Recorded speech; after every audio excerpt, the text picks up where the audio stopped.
Hello there, listener or viewer, depending on where you are right now. Today is a very special episode. We've been planning on doing this one for a while, and finally, the stars were aligned in the way that we hoped, and we actually had the 3 guests that we wanted. So today we talk about Isolani, which is an independent film, crime drama. When it premiered at the Raindance in 2017, the host of the panel at the end was a bit like, first time I heard about this crime, Scotland, oh God. And then he was really relieved to see how good it was at the end. So shout out to Rory. And we have on R. Paul Wilson, the director, and the 2 female leads, Kate McLaughlin and Catriona Evans. So enjoy. Hello, everyone, and welcome to the Good, the Bad, and the Just Plain Standard podcast. Today, we have 3 guests in the house. That's the first time. We have Kate McLaughlin, Catriona Evans, and R. Paul Wilson. Hello. Welcome. Hi. Hello. Hello. Welcome. We're trying a new thing now to break the ice, so I will ask a few questions to you guys.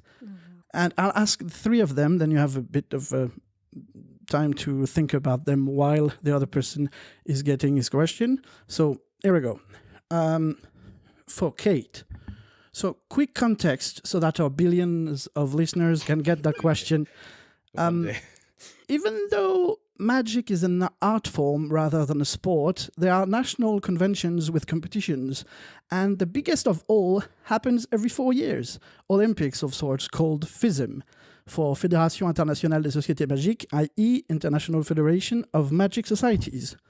I've been to the 2015 one in Rimini, and it was phenomenal. Last year was in Busan, South Korea. We did a little shout out to you, Paul, on one episode around the time it was happening, but I only realized way later that you were also there, Kate. How was it? It was amazing. Paul basically phoned me a week before he left and went, I'm going to Korea and then I'm going to Japan. Do you want to come? And I was like, sure. So, no, but it was amazing. I'm not really a magician, so seeing all sorts of different kinds of magic and famous magicians perform was incredible, honestly. It was very, very, very cool. Cool. Amazing. Kat, so I know nothing about magic. what do you think? What's your opinion on method acting? No, that's a joke. What do you think about autograph hunters? Now, a bit of context. When I googled your name a few days ago, I stumbled upon on a website called History for Sale. You can buy a leaflet signed by yourself for $85. No way. Yes. Away you go. Reduced from 100, I saw. Yeah, Reduced from us. it was 100, but it was now 85. Well, who knew? Not me. I didn't know anything about this. Really? Yeah, no, really. And why? Why 85? That's a rip-off. I'm really sorry. I'll sign you one just now. You could give it away for free. Wow. Right, Yeah. okay. No, not too hasty. I think we could start a little cottage industry here. Yeah. There used to be tea towels. I do know there was tea towels with an old picture taken many years ago by a Daily Record photographer. They used to do a roaring trade. But autographs, I've not heard that one. That's, God, I need to look that up. What was it for Yeah. again? Aladdin, the Magical Adventures of Aladdin. Oh, goodness. God, that was centuries ago. That was my second panto at the Gaiety in Ayr. Yeah, wow. Gaiety in Air. I love that theatre. Oh, it's amazing. Step back 40 years. It is an amazing venue. Paul, how do you keep this incredible triangle beard of yours? Always. Every time I see you, there's this nice thing going on. I went to B&Q and they have a device for trimming hedges, for making topiary. And so basically I got that and then got these little guides, cut them out. So I stick that to my face in the morning. Anything that sticks out of the guides, you just trim away with the hedge trimmer. Caused a few injuries. Mostly for people who happen to walk in at the time that I'm doing it. But these are not my real ears. These are. So it's a definite skill. Definite skill. Congrats. Is that the answer you were hoping for? It was Yeah. the answer I was hoping for. Perfect. That was great. I think it was the answer Yeah. the world needed. Yeah, the world needed that. There was a little bit of alcohol last night. I'm sorry. It may still be in my system. Let's try to go for the "Who are you?" section. Oh God. Was yeah. that a Scottish accent? Yeah. Wow. Yeah, I don't know. Maybe. Maybe. Who are you?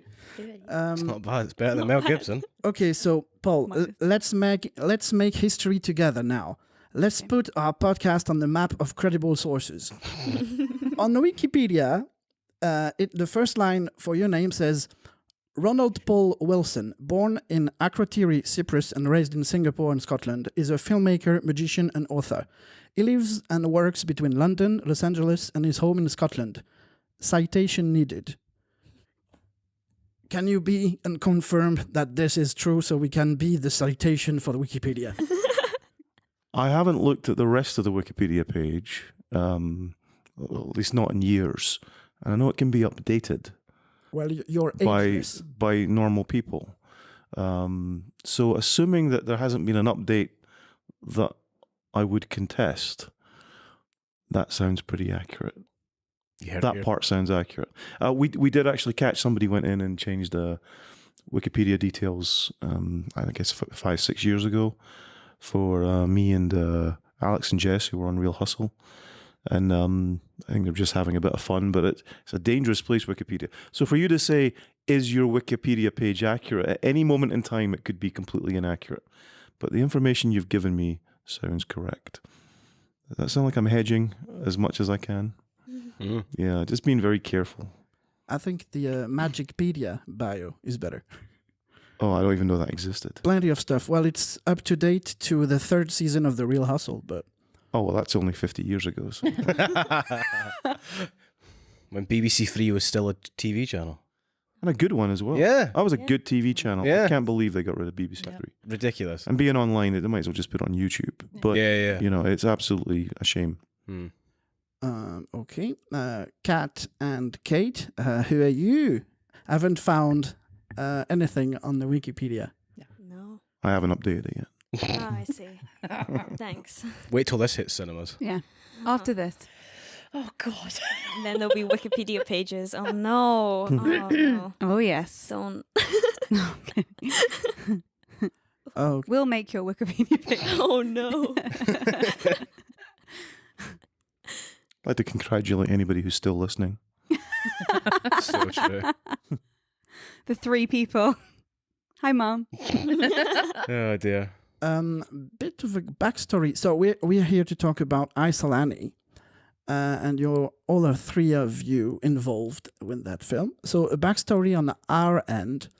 Towards the end of 2016, 3 actors, totally oblivious to what was going on in the local film industry, were getting ready to leave Acting Coach Scotland's inaugural full-year acting course. When little Anouk, Adam and Yann heard that a project called Isolani was in the works, it was exciting because they just had a mock audition workshop with the director of this upcoming movie. As it turns out, 2 of our classmates had speaking roles in it. We did not know hard feelings, especially since we had such a tremendous experience on the Darkfall trailer. Fast forward to 2017, world premiere during the Raindance Film Festival, which also doubles as a sort of film school. I attended their no to low budget weekend seminar, and I recommend that a lot. When we saw it for the first time so in Raindance, and I wrote a review, and then we saw it again. No, I saw it again last year, 2 years ago at the GFT, the local premiere, and it finally is in January 2019, when a limited run at Cineworld is finally happening. Right now, until the end of the month, I think. So that is our backstory with Isolani. Guys, so how did you arrive? Well, obviously, Paul, you wrote and directed, so you were there first. But what is your backstory concerning that movie? What is my backstory in Iceland? It was a story that I wrote probably 10 years ago. In terms of, it was quite different. I mean, it was the same essential structure. There was a few different things that went on. It wasn't, I didn't have the experience as a screenwriter then, so it wasn't as well formed as I think it ultimately became. I mean, obviously, even a couple of years after, you think you can do better, and you should always feel that way about everything. But it all started probably in a shopping centre in Scotland when I was about 16 or 17, where there was a girl whose name I won't mention, but she was with us in high school, and she had been gone for quite a long time, and she had serious problems with drugs, and it all kind of stemmed from a bad family life, and she ended up going from a middle class home into sort of a bad area of town, and she was coming out of that, and she was kind of reconnecting, and I kind of wondered what happened to her in terms of that, and because all those problems aside, she was super, super smart. And it wasn't anybody I was, dating or anything like that. It was just somebody who happened to be around us for a few months, and then I don't know what happened after that because I moved to Glasgow, and it's sort of the idea of the most vulnerable person in a situation being the most dangerous was where it all kind of came from as well. So that all kind of interconnected in my mind at some point. Became a story that I wrote and wrote down all the details. And then when Darkfall didn't happen, and I saw you guys last night, I said to you guys, if we had gotten the money for Darkfall, we could have made it. We had a plan, but it needs to be bigger, and it needs a bigger budget. So in a way, that was a good thing. And then when Lisa and I started talking about how we might raise enough to do this, this story kind of connected with the elements we had available to us. They didn't need a lot of changing, But anyway, that's kind of where it came from. The background goes way back to there. There's a lot of personal stuff in there in terms of things as well. But I just think that there's something interesting about somebody who appears to be the victim suddenly, or not suddenly, but subtly becoming more dominant in the situation, and everyone finding out the hard way. That was the goal anyway. Awesome. Kat? I think around about the same time that you were talking about when you were at ACS, and I was dropping in and out of ACS teaching, and then we took the mock workshop together.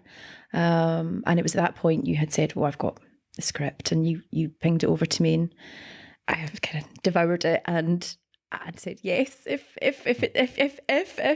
you never know, you never. Yes, I'd love to be involved, and I think it was probably sort of early December before we. Yeah, it was early, we had a meeting, and I came on board to play Anne Ramsay, and then it was straight into filming. It was I learned the script, sort of get into the meat and bones of the script as fast as possible, because we were having that really tight shooting schedule. Come the January, we were hitting the ground running. So it was a very sober Christmas and New Year. I had a lot of line learning and a lot of just, getting into her and what she was about, and how we were going to do it, and then very intense, fast paced. I love that though. I do love that. I do. I'm not going to lie. I enjoy that intensity, that level of working. I think it's in my background, so I do quite like a bit of pressure when you've got, I think it's quite nice. But that's me personally. I know it's not all that way for. It's very difficult as well. I know, but that's how I came on board. I can speak to that a little bit actually, because we were waiting on the walkway there, where the blue barrier is, and I guess we were locked out or something. We were, yes. So I think I was up there, and on my mind was the casting of Anne's character, and I was fretting about it a little bit, and then you came up and we were chatting, And in the middle of that conversation, I remember just part of my brain slapping the other part of the brain, saying, "Look, look!"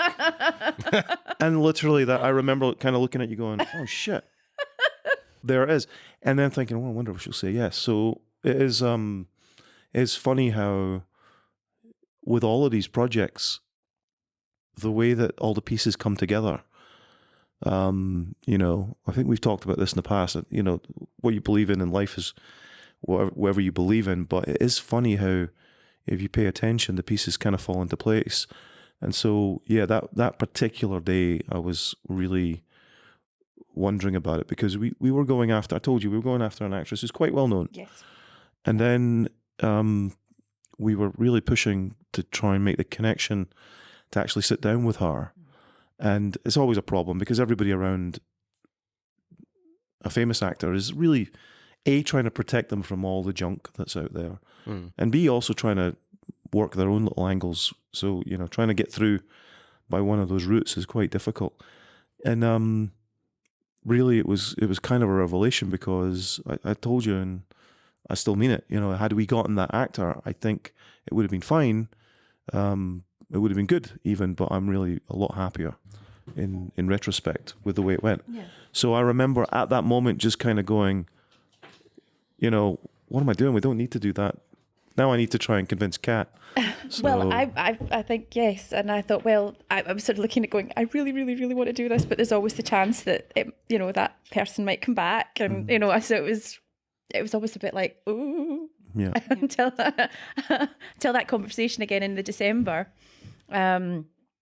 I thought, well, you know, I had to kind of just wait and see, but I really wanted to do it. It worked out great. It worked out great. Mm-hmm. Kate, what about you? When did you get involved? I think it was November-ish. I got a phone call from Alan, who's my brother who worked on the film. He called me and he went, "Just a question. Are you free in January?" I was like, "Yeah, I'm not doing anything." He was like, "I mean, for like the whole month of January." I was like, "It's a very weird question. I'm free in January. I'm not working or doing anything." He was like, "Well, Paul, that you met literally once, he wants you to maybe work on his film." And I was like, "I mean, I'll do it." Of course, because I met you. Alan took us to see you do magic, and I met you there. Yeah. And I should say that was a public show that you came to. yes, It wasn't just, you know, it some was random, a public show come and watch some guy that, do magic. that Alan just was love like, Alan was like, "Come and see Paul do magic," and I was like, "Okay." I love magic, I'll come. And yeah, I spoke to you a little there about acting, and then I don't know, I got that phone call from Alan, and I was like, I just want to read the script. I want to know what it is. We did a read through, and I remember you saying to me, like, "That's what I wanted." You like, I read through the script, and Paul was just like, "Yeah, that's what I want." And I'm like, "Okay, if it's good for you, then it's good for me." Yeah. Yeah. And again, that was totally, you know, serendipity, because, you know, you came to see the show and we had a chance to chat afterwards. Mm-hmm. And that stuck in my mind, you know, just in the back of my mind for no particular reason. And then when we were thinking about the, you know, Isla, it was the vulnerability of Isla and the strength thing is, you know, it's a very hard cast to make. If I had to cast 50 people, it would be a hard casting call. And again, it just occurred because I was going through different options with the script, and you know, there were other aspects of Isla that we explored, and which I won't get into. But you know, we spoke to some other people about these aspects. Because I'm always very careful if something is outside of my personal experience. And there was a cultural issue that I was addressing, and you know, going to speak to. So basically, at one point, the character of Isla was a young Muslim girl. At one point, and I explored that and went to spoke to Atta. Atta arranged for me to speak to a friend of his, who I think it was the name Alan. And as we were talking back and forward I just realized that if I wanted the story to go that way, I would probably not direct it. If I was being honest with myself. And then I did a little list of what was important about Isla as a character. And it's called Isolani because of the chess reference, which is basically it's one of the easier targets on the chessboard. And that's kind of part of it. So there is this kind of vulnerability you wanted to be able to see as well as play, right? And again, it was kind of like talking to you on the outside in the corridor. It just struck me that I already knew who I wanted. And one of the issues is that you do look a lot younger than you are. Yes, I look very young. But you also don't. You also look a little bit like this girl I mentioned earlier. She had red hair. She was quite small in stature, but there was just a lot of depth there. And so I thought, well, maybe, but I've only met you once. But then I watched the stuff you'd already done, had a look at that. And I thought that part of this is that being a young mother is a tragedy in some respects. But there's a lot more to it than that if somebody decides to take ownership of that and move forward with it. The problem is, of course, that you're kind of committed to what if you'd said no? Then the casting call would be even more difficult because now I've got a model in mind. So again, it comes down to that thing of suddenly I see it and I go, oh wow, that's exactly it just happens to be there. And of course, we had to talk to you, we talked to your agent, it was, there was a whole point where I really, really hope this goes that way because unfortunately I kind of felt married to the choice almost as soon as it came up. But yeah, that's where it came from us. One of the things I noticed on this watching of it, because the first time we saw it rain dance, as Yann said, and being involved with the story and watching it for the first time with open eyes is very different to watching it a second time, which I enjoyed even more the second time. One, especially the added use of the days of the week, I thought really adds a nice sense of pace, that everything seems to ramp up and then like climaxes. It's a nice way of showing time. But the main thing that stood out to me this time was we seem to already enter a world where all these stories are already been going on for years. So I'm curious for all three of you, for actors and aspects of your character and your performance, how much of that story you want to tell. And then for Paul, how much of a balancing was it to find out whose story is the one to tell right now? For example, you could delve deeper into the relationship between I can't remember his name, the main villain, I've forgotten his name off the top of my head. McCrae. And his wife could be its own story in itself. So what was it, how difficult was it to find what to tell in a way? Well, for me, it was obviously, it's an interesting question actually, because it is Isla's story, but it also has all these intersecting stories coming in. Sometimes when you write a film, you're concentrating on a very simple through line, which maybe I should do more often. But I'm kind of interested in how lives clash and intersect, and for me, I could have the simple fact is that Isla's life is difficult and simple. And, that she's very remote and very, and she's forced into this situation and she doesn't reveal herself to people.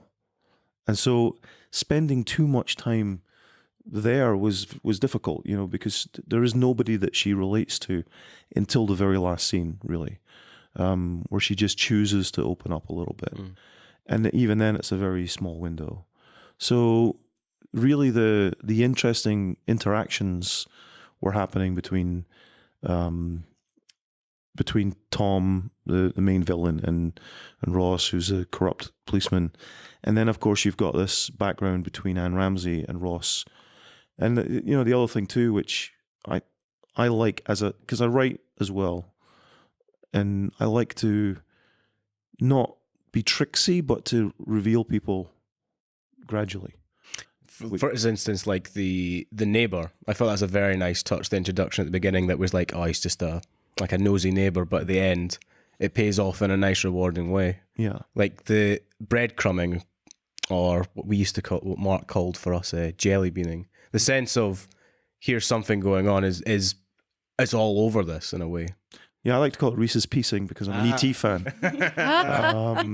I think, look, there's very easy ways to make a movie, and they can be, you can just follow a set, do this, and this, and it kind of works. And you make a rod for your own back when you try and have complex relationships that reveal themselves, particularly between Ross and Ramsay. But there is a point in the film that I do want the audience to kind of not know if Ramsay's being betrayed or if she's in on it, and then you gradually reveal, that, oh, wait a minute, she's being played, and that was, that could have been a story in itself to follow. And there's a whole story in my mind of what happens after this film, in terms of particularly with Isla. That actually is increasingly intriguing to me about what happens then and how she changes. I've got thoughts on that. I don't think I'll ever go down that rabbit hole, but that is intriguing to me. And I genuinely, there's this kind of, when you have somebody who's like Isla, who's got a child who's deaf mute, whereas kind of Isla is by her nature almost, a little bit like that herself. She lives in silence, so that's quite intriguing. I don't know. I think I've gotten off the question a little bit, but I do think that exploring the intersection between characters means you do have to walk a fine line between how you tell the story. And one of the things that it needed when we did Rain Dance, we had to get the film ready on a very, very tight schedule in order to have the advantages that some of our post-production houses that worked with us, they had gaps in the schedule that we could use, and we could get the benefits of being a very low budget movie, but we had to be finished by a certain time. And so the edit needed another polish, which we did give it before the Scottish, a great personal tension and expense. It was, unlocking the edit was a bit of a nightmare, but it was worth it. We added in some titles to carry you through the moments. I think it needed that very, very simple device, but then also just taking seconds off here and there, and even a frame that we took off for the van hit, all of that stuff actually paid off. And I think it's 30 something seconds shorter, but it does play exactly as I kind of hoped it to play. It's designed to be a slow burn, but not to feel too slow. You should always feel that something else is coming. There's a definite pace of that where the first, I would say, an hour and 20 before we build up to like the climaxes is very like, right, we're gonna the case will unravel itself, and then it takes like a left turn and really like slows the pace down right in the middle before the kidnapping and the reveal of the Ross being the evidence being planted. So there is that sense of you as an audience when you watch it, you're going, I thought I knew where this was going, the straight idea, and then it almost throws you in a completely different direction. You question yourself. It's like, do I trust these characters in a way? I think for me, it's mostly that you don't expect even people that are doing bad things to do these horrible things to someone who looks so young but also is young, like is 17, and you almost don't want it to be true that this could go down that road of like threatening and psychologically manipulating and actually beating her. But I think that the kind of quick left turn comes from those moments of silence, because as you said, Paul, her world is quite silent, and you get that when she's like slowly cleaning the knife. There's like a those scenes are so silent and delicate and intimate that you feel like you're almost intruding on just watching someone like going through the things that she does, because everything is so deliberate. It's not that she's just doing the dishes. She has a deliberate motive to every little thing that she does. And I really liked those windows in her life because it showed the difference between the chaos of maybe going to business meetings and Ramsay kind of sorting out things in this like almost very manly world, and then Isla's quiet, deliberate, intimate scenes, and that kind of balance that you get. How much is UK, or is that scripted, the whole silence part? Is that ideally what you bring, do you think, or was that mainly in the scripts? I feel like it was all script. I'm not sure though, because I judge myself very harshly. There are lots of very interesting things in the script if I look back and read it. And one of my favorite anecdotes about the film is that I didn't know Isla's backstory until Paul emailed me the night before we did that scene and went, "Can you learn this for tomorrow?" I was like, "Sorry, what?" So I learned the whole paragraph about Isla's backstory, and we did takes with it, we did takes without it, and I'm glad you put it in because I think it does a lot. And I mean, I'm glad I got to know what her backstory was, because I didn't know. I was guessing the whole time. I was like, I'm not sure. It might be this. It might be this. Like, I'm not sure. But I think the silence element's very interesting. I actually hadn't thought about it.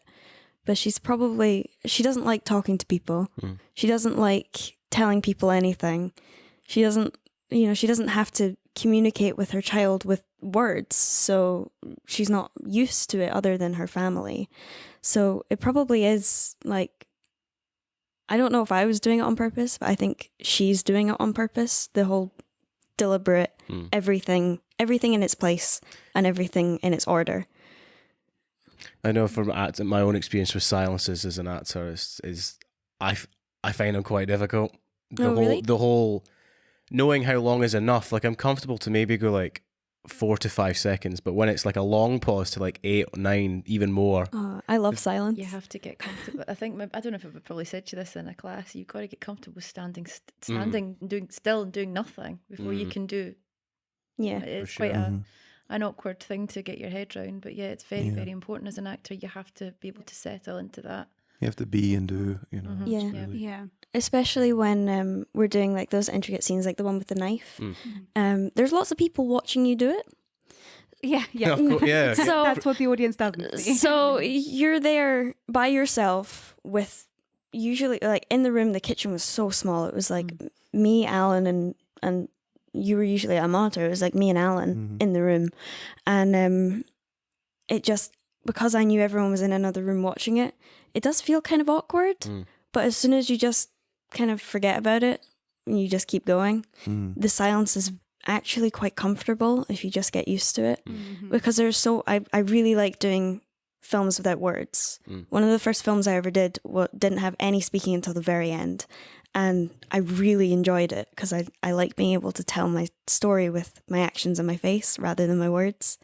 So being in silence for me, very comfortable. I think playing Isla, super cool. Like, super chill, super comfortable. Silence is great. Yeah. But then she had sorry, do you want to? No. I quite liked how she would always meet your eye line. And that was really, it seemed important to her, like, because there were quite a lot of people in, this is my job and this is what I have to do. I'm really sorry.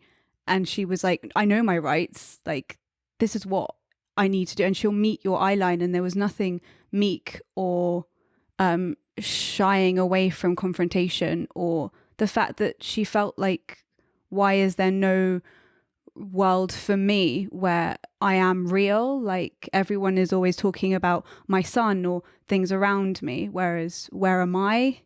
And so I really liked that fierce, like, I'm going to look you in the eye and I'm not going to falter at all. It makes people really uncomfortable. Yeah. I don't think you see that a lot in film, like young people who have gone through something, that faltering eye line. It's always like, oh yeah, I could play the victim, so I will. Yeah, Especially women. Yeah, she doesn't play the victim. She doesn't want to. Yeah. Because even though she, in a lot of situations, she is the victim, and people are talking about her while she's in the room. And she's like, well, I'm here. Just talk to me. Like, I can hear you. I can speak to you. I'm not my son.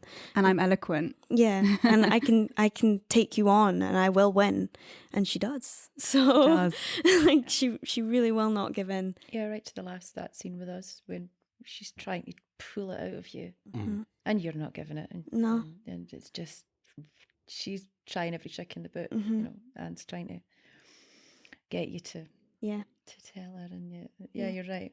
Mm-hmm. And I think that's a real fright. Did you use the take where you didn't tell me? Yeah. Yeah, that's a real fright. So Yeah. Paul took Kat out the room and told her what to do and didn't tell me.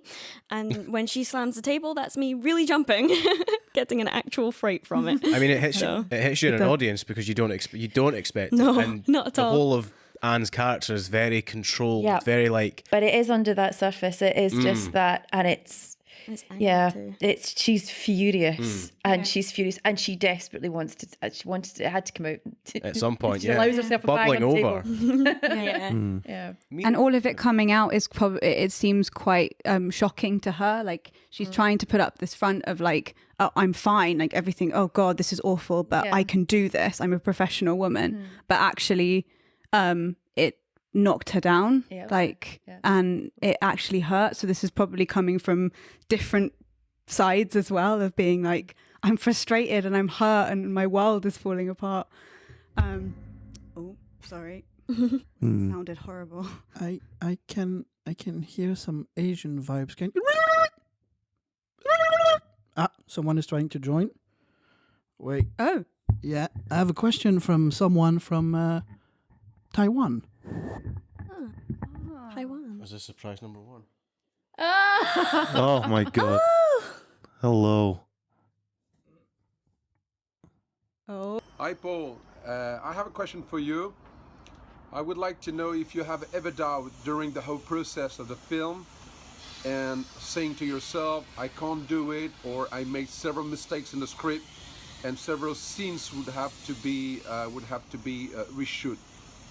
I'm curious. Have a good day. Aww. Oh well, that's our friend and an absolutely crazy Frenchman. Also, We've also got a one G- too, yeah. We have one. Yeah. You know, Zachary's a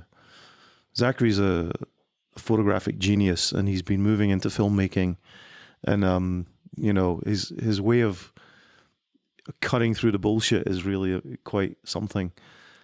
And it's you know, that's a really good question. Do I have doubts? Yes. Will I always have doubts? Yes, because you know, you can't look at what you've done and say that was brilliant.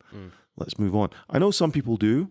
Maybe that works for them, but for me, you know, I think there's only been one time where I've watched the film all the way through and just kind of been free of all of the, you know, having sat to watch it and edit it and knowing about maybe if I just cut a couple of frames there, or maybe if I'd done that scene a little differently, or maybe if I got another shot, or maybe if I'd asked for something different. All of that stuff is always there. And the only time was when we tested the new DCP for the release a couple of weeks ago. I was in a theater. Alan was there for a little bit, and I decided to stay and watch the whole thing through just in case there was an issue. And there was nobody else in the theater. It was just me, and I watched the whole thing through and realized I was just watching it for the first time. Just watching it because I just had to be there in case there was an issue with sound or something. And I got all the way through, and I realized, oh, wait a minute, all that stuff I worry about, you know, is just natural artistic stuff. I do know that, you know, had we had more time, it would have been good, always. But, you know, I made the movie that I wanted to make, and I made it under very, very tough conditions, but also very fortunate conditions. You know, I got the people who I wanted, really. I wouldn't change anybody.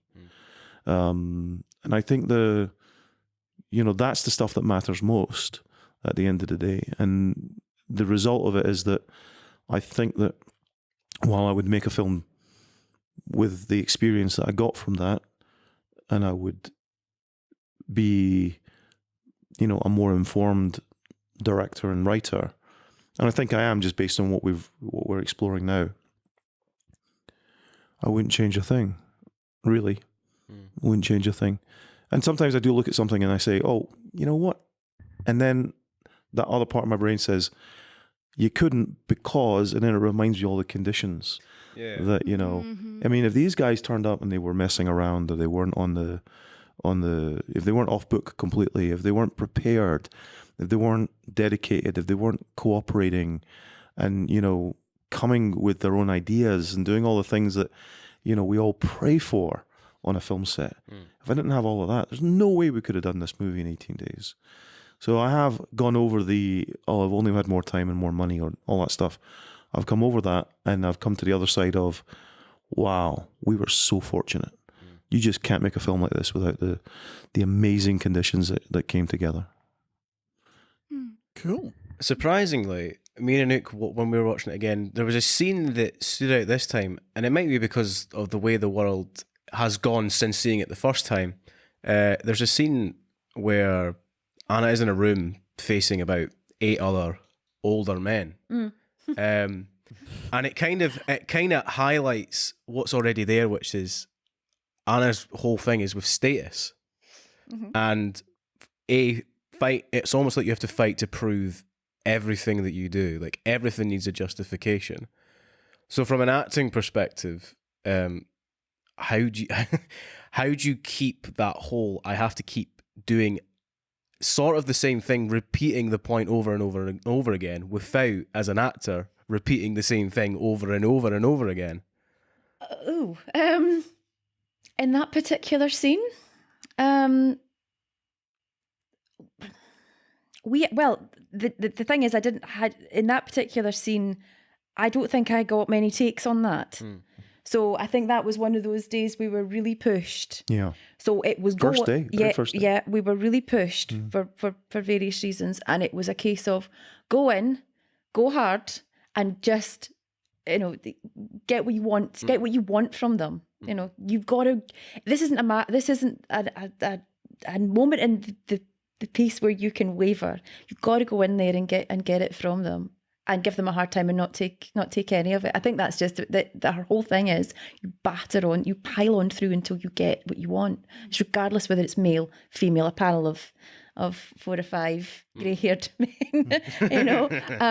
But there wasn't an awful lot of opportunity that day that I felt that I needed to redo. You know, we didn't have an awful lot, so it worked. It worked very effectively, because again, in the script, at that moment, you're up against it time-wise. You need them to say yes. That's a really crucial part of the story. She needs them to switch this round and make this all okay to work for what she wants, not for Isla, but for what Anne wants to happen. You know, and make it quick. Don't give me any of your excuses. No, you know. And she spends such a long time plotting and charting it and doing it, and then it all just. Yeah. I mean, there's an aspect about the whole thing, which is that everybody's manipulating everybody. And Anne thinks she's manipulating Ross. Yeah. And she does that by kind of talking his language, you know, he drinks like a girl thing, oh, yes, right? Yeah, she tries, yeah. Yeah, I mean, she's basically trying to sort of be like him a little bit. But I think the fact that Anne is a powerful woman in a situation that's dominated by powerful men is the outnumbered part is really good in that scene. That's kind of, you know, was the part of it. But also, you know, your boss is there supporting you, but you're still taking over that meeting, which was really good. And again, that comes down to, you know, it was a difficult day. There were lots of things that were challenging on the first day of a shoot. And because of the preparation, because somebody kind of comes and does not just what I had in my head, because that's not what you're looking for as a director. They go beyond that. They introduce something that, you know, was good. And that performance informed how we worked on all the other scenes, I think. Yeah. But, you know, I just want to go back to silence for a minute, because we talked about silence. And I think the scene where you're folding the clothes and we're getting inside your head was a really difficult scene to shoot. I think we shot that for 45 minutes or something. I think so. It took me like 20 minutes Mm. to actually get anywhere with it. Yeah. I was just having an off day also, but just to get anywhere, and it was only me and Alan in the room again. No, I was back there too. Oh, you were? Yeah, because we were That's right. all crowded in at the window Yeah. behind the thing. You were. Yeah, it's hard. And I was to- whispering in Alan's ear to try, because we were trying to. Alan, because he's your brother, wants to, he would never do this with another actor, but he would say something to you that was between brother and sister, whereas I'm kind of sitting there going, actually no, let's just let's keep recording. The joy of, as much as I want to shoot on film for everything, the joy of digital is we can give you the space to do that, and that silence was really uncomfortable after a while. It was really long. And so really long, yeah. I didn't find it uncomfortable. It was for me because I was So there you crouching go. behind a Well, yeah, of course. camera. I was quite comfortable. So I mean, I didn't care about you. I was more. Yeah. But that scene is, there are lots of little segments in that whole shot that would work just as well. But when we were doing that scene, maybe while I was crouched back there, it started to realize that, wait a minute, what is she thinking about? And that's a great place to reveal the extra little bit that happened that night that we don't really know about at that point. So, the silence is, it's really challenging. And some audiences don't have patience for it, No, They really don't. But that's okay. There's different types of film. And the reason I want to bring up silence was I think one of the greatest public, I can't really call it a speech, but moments in the last few years was, I don't know her name. I'd have to look it up. But one of the girls who was involved in the Parkland tragedy, and she got on stage in Washington in front of this huge audience, and she said nothing. And she said nothing for the exact period of time that it took for this person to start shooting people, for it to end, and then she walked off. And I think she basically just said, thank you at the end. And that was it. That to me was incredibly powerful, incredibly intelligent, right? And moving. But the other thing about it that was interesting for me was that somebody came in and tried to, as if she was incapable of speaking and she was maybe emotional. They said, oh, come on, why don't you come off? And somebody got that person off because that person was, while their motivation was right, that person just didn't get it. But that to me is a historical moment based purely on silence, because her face says everything, the moment says everything, but it also says that some people can't be comfortable without trying to act, even in the best of And that particular moment I thought was so. I do adore silence. I do adore silent moments. There's not a lot of it in a public house, thankfully. But Oh yeah, there isn't a lot of it at all. Another question from Zach. Oh. He's back. Question for Paul. Who were the most difficult and the easiest actor to direct? I want to know. I hope I was the most Great. difficult. I hope I was the most difficult. You can call me out. It's okay. Horrible question. it is a horrible question. It's a horrible question for everybody. He's exactly though. Look, here's the deal. You have to have faith in the people that you've cast. And because of that, you have to, one of the good things, I think every director should learn how to act. And I went to Mark originally to learn about, I could act. I've acted in a few movies, but it wasn't really acting. But I was coached, Mark Boone Jr. helped me when I was in Shade. Gabriel Byrne helped me when I was in Shade. So you can't really complain about that. And they were all like, oh, very encouraging. You should do this. And I felt really good about it until Mark Boone says, yeah, ugly guys do really well in character parts. And I was like, oh, wow, thank you. But, Wow. I'd kind of realized that as much as it was interesting to be there, I wanted to be over there, and I got a chance to do that on that movie. But when I realized I really wanted to push on this, I thought I need to know how an actor approaches the work, right? And so I contacted Mark, who had just started ACS. I didn't know who he was. We're now very dear friends. But, you know, the first time we met, he introduced me to Ian. And Ian and I worked on a scene from Glengarry, Glen Ross, which I began to understand the process of approaching material. And then I was able to translate that with my on-screen experience, Real Hustle, and the other shows that I've done. And there have been moments on that where I have been unreasonable. I have been, you know, somebody who worked on Isolani had worked with us on Real Hustle, and they took me aside and says, "You are a different person." And I took that as the highest compliment, right? But I need to understand what it's like to be in that position. And Stuart Townsend, who I worked with years ago, he gave me a dressing down on set for being in his eye line, and in front of everybody.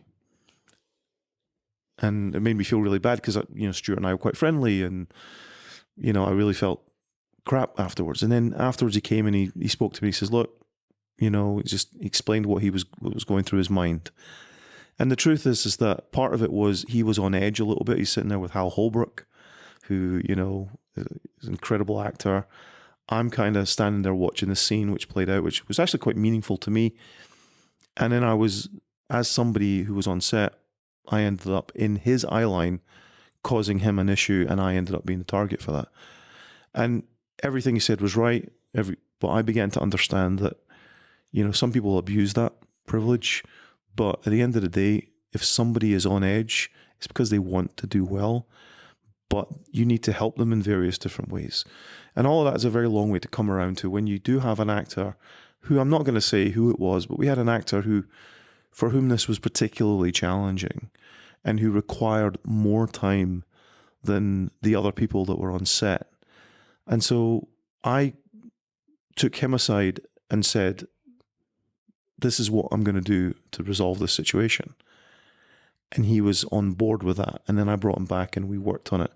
And, you know, I'm sure you know who we're talking about. And at the end, he was apologizing, and, you know, there are other issues involved here, you know, and it was unprepared or anything like that. But if it's your first time in that situation, it can be, you know, we're all human beings. And so because other actors were there and had more experience and were prepared, I could allow them to give him a little bit more breathing room. And he kept saying at the end of the day, "Oh, you know, blah, blah, blah. I feel bad. Maybe you should recast," all that kind of stuff. And I said, "Look, we never moved on until I was happy. And because we did that, we had the part." And they have now more experience on set. They hopefully can see that they did very well, and hopefully that will pay off when they do something else. But it's a very unfair question to say, you know. But that's the one example you can say there were some, you know, sometimes you've got to work harder with some people than with others. You know, Gianni is somebody with an immense amount of experience, you know, on film sets. And so I'm talking to someone who's been in this situation way more times than I have as a director. And so, you know, he and I had a different type of conversation to other people. And I had to really know exactly what I wanted and then why I wanted it with Gianni in a way that, you know, he's been talking to much more experienced directors. Therefore, when we spoke, it was, you know, I was more prepared as a result for everybody because Gianni was on set and I wanted to be, you know, able to not just speak in, you know, broad terms. I wanted to be very specific. This is what we're doing. This is why we're doing it. And this is why we need it. And he was the same. So therefore, the relationship just helped me with other actors who didn't have as much experience as him.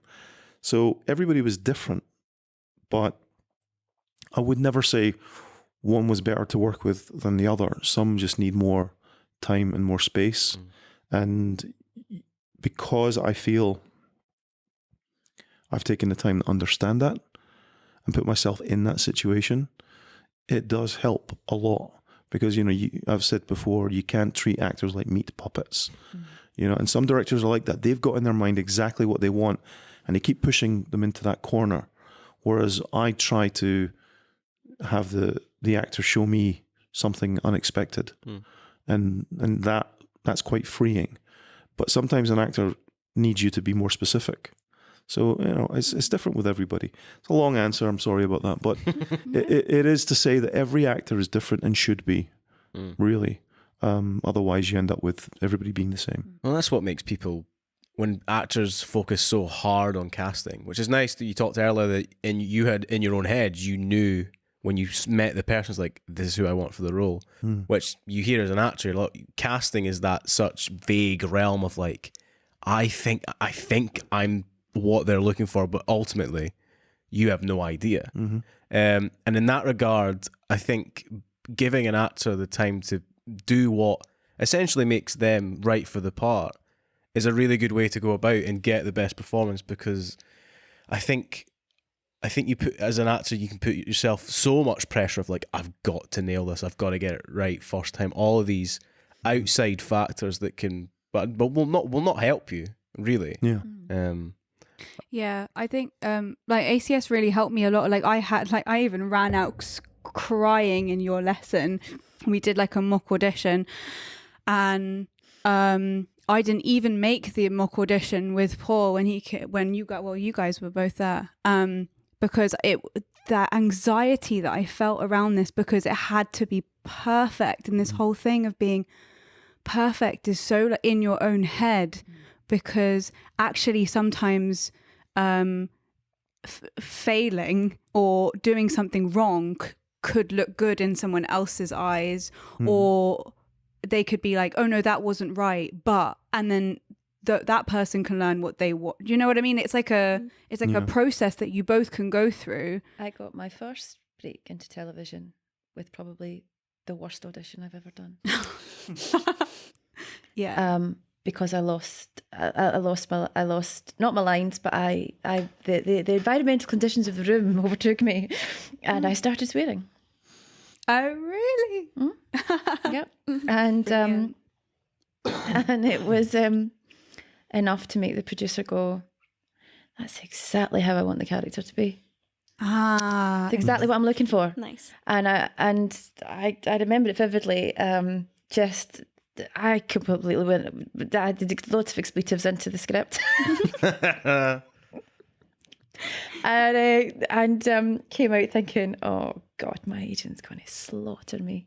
I really made a mess of this, and no, completely opposite. So yeah, sometimes effing things up is the best thing that can actually happen in that moment. You just don't know. You have no control over what's happening in that moment. So not to worry about any of that. Yeah. Perfect is a real problem. An actor should just come ready to play. Yeah, I think absolutely. And then whatever, I keep going back to that story, and I used to think it was Gielgud. I think it was Maggie Smith actually, who went in to see Olivier after a performance of Macbeth, and he was crying. And she says, "Why are you crying? It was the best performance you've ever done." Well, I can't remember how I did it. And it's that thing of, you've just realized that you're not going to be able to just do that again, because it all comes from being there and in the moment.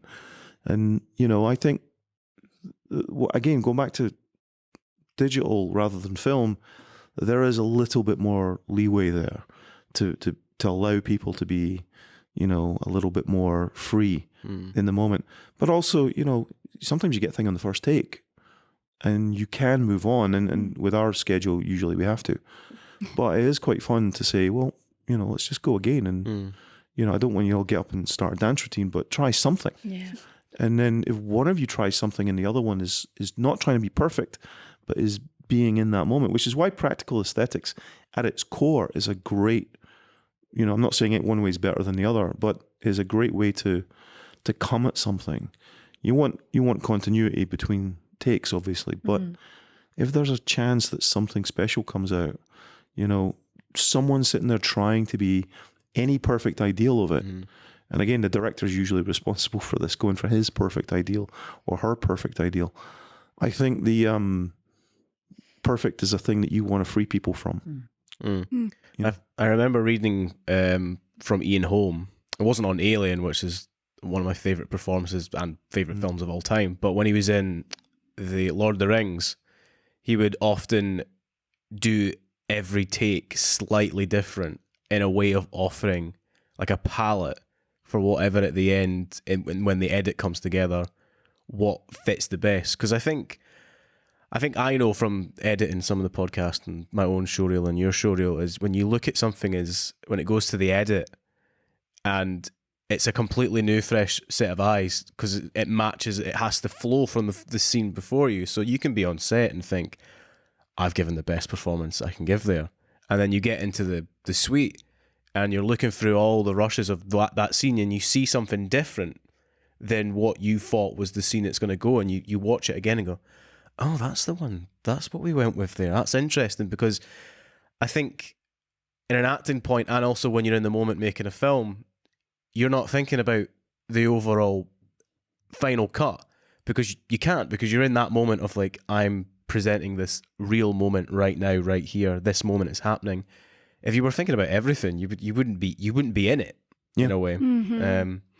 So I know for me, I always try and approach it with, if there is other takes, I always try and give something a little different or more different depending on where we're going. But because as I know from editing, I'm like, it can go any sort of way, or even the scene you do might not even end up in the final cut as well. So it's just, it's interesting as an actor that I always think it's good to know a bit about other aspects of making a film, be it sound, lighting, editing, because knowing that as well, it takes a bit of pressure off yourself in your own way, because you know that there are more people involved and the care is not, the pressure is not solely on you to deliver this performance sort of thing, in my eyes. I've got another question from Zach to Paul and then two from Zach to Kate. Oh no. Fortunately, you've not spent enough time with Zach Cat, so he doesn't have for you, but I should say he loves you anyway. He loves you anyway. We were incredibly lucky to have, Zachary is one of the world's top photographers for various types of variety acts, but he's an incredible photographer, and because he wanted to be on a film set and we happened to be chatting one night, he flew himself in from Taiwan to Paris and then to us. I think we paid his flight maybe from Paris tops, and then he stayed in the house that was our production house, and you couldn't, on our kind of budget, you couldn't hope to have somebody of that quality around. And then he did all the pictures for the poster, So we are very lucky. And I say that knowing that I might change my mind when I hear this question. That's awesome. Question for Paul. What was the biggest challenge to hire a younger as the main character with no experience in the movie industry? And how did you get her to say complex dialogue with professional actor in a very complex movie? Well, I think that's a naive question. I never saw Kate as being an inexperienced actor that needed any kind of help in that way. I think that I always felt fortunate to have everybody, because none of the actors were really, it's a tough question, because I genuinely feel lucky to have had Kate, because one of the things about Kate, you're sitting right there. I am sitting right here. This is great. One of the things I did in this film, which I think I'll try to do more often, is because we couldn't really get everybody together for a rehearsal, we were so tight on time. Everybody came in and I sat with them and read through scenes on the other side. And that was, because of necessity. I think I'll do that again, because what I found out is where the actor was coming from, how prepared the actor was, in terms of that part, but also what they intended to do. And generally speaking, once we talked about it, went back and forward, I was just happy to trust the actor to come in and then work with the other actors who had also gone through that. And there was a definite spark on set as a result of them not having worked together. So with Kate, the conversation is, how do I put this? Kate's just ready. Therefore, there's no real need to dig too much deeper. We can, but you can always tell that we're kind of there already. It was kind of unnecessary.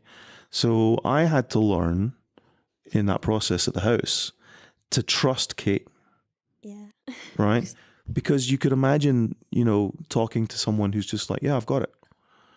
And thinking, well, do you have it? I mean, do you have it? And then you get onto set for the first day and you think, wow, you really do.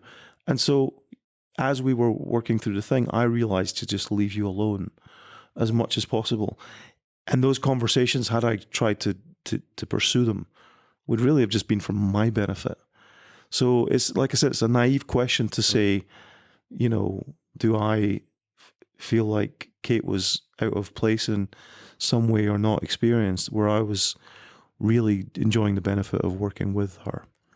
It's hard to pay compliments to people when they're sitting right there. Okay, It's a Scottish thing, I think. Does that happen often? Because obviously your casting bracket for age is much younger than you are. Do you find that people think, oh, she's not going to be experienced and all that sort of vibe, and then you get there and they're surprised going, oh God, like super professional, super good at work? Yep. Of course you get the job done.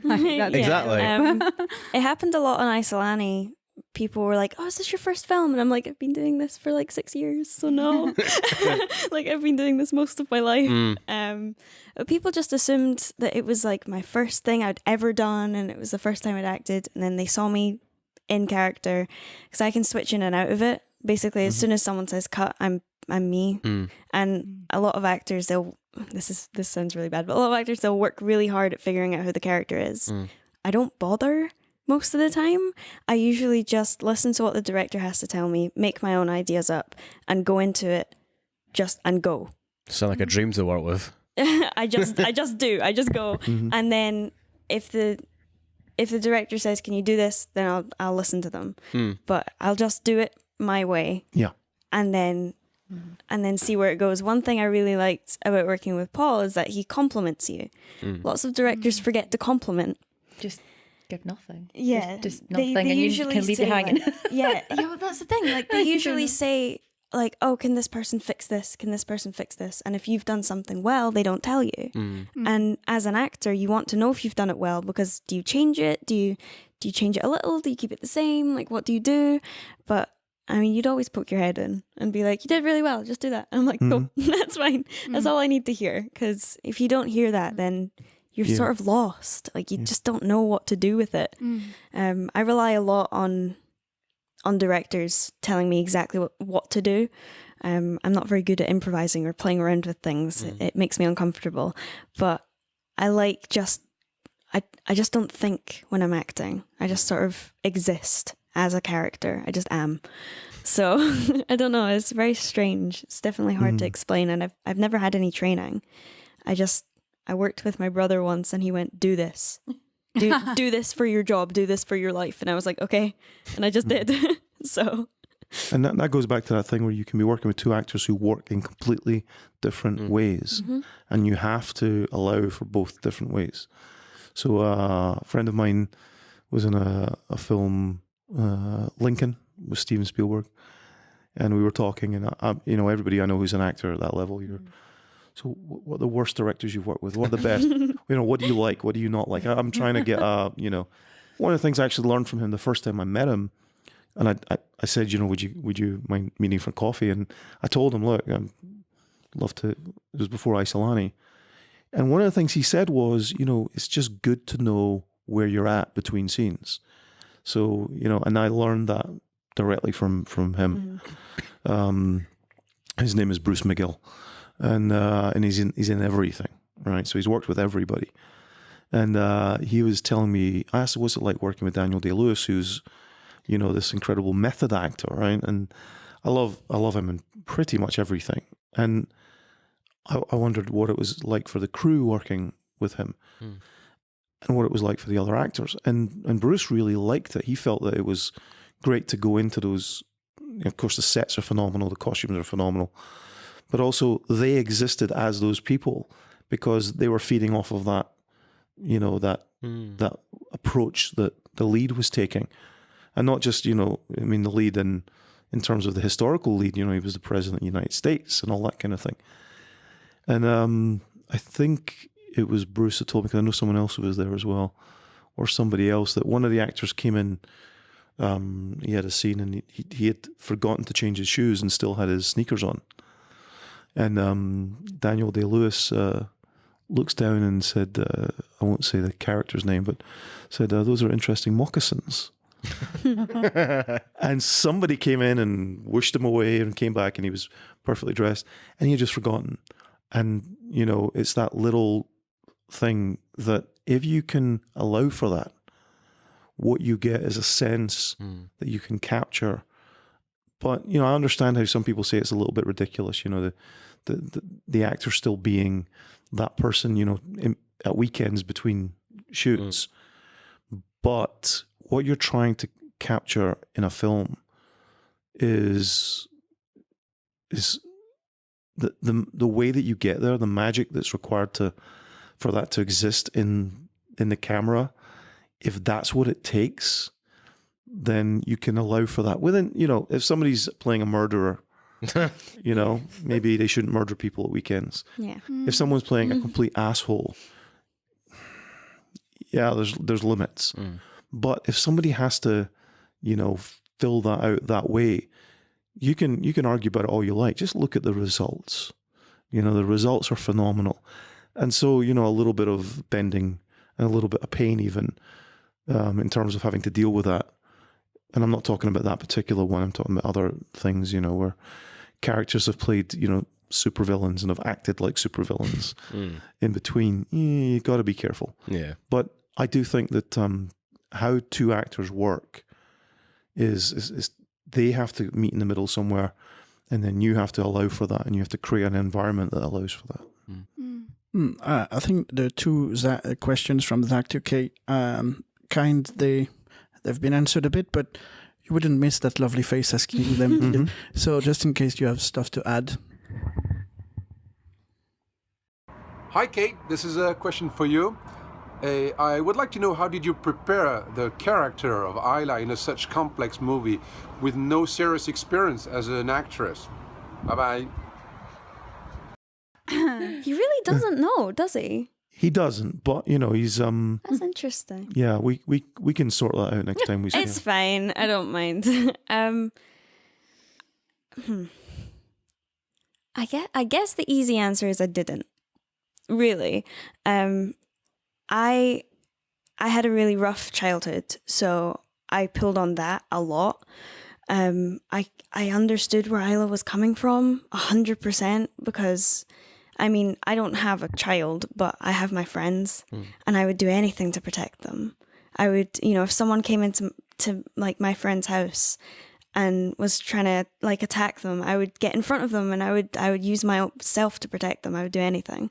So I definitely understand where she's coming from and like where to pull from.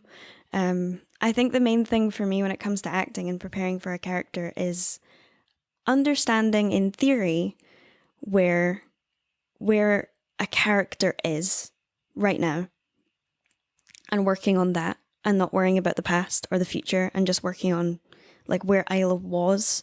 She was in a really rough situation, you know, with a kid, 4 years old, with her family, like who weren't supporting her but wanted to take her son from her. I was like, if people tried to do that with like me and my friends, like what would I do? You know? And then pulling on like how I grew up and you know, I spent a lot of time alone growing up, and so I just Isla was just me, really, but me when I was a lot younger and wasn't as mature, but she was a lot stronger than I was, for sure. But pulling on that strength that I have now, you know, pulling on the past me, pulling on the now me, and making a now Isla, and not worrying about the past until I had to know about the past.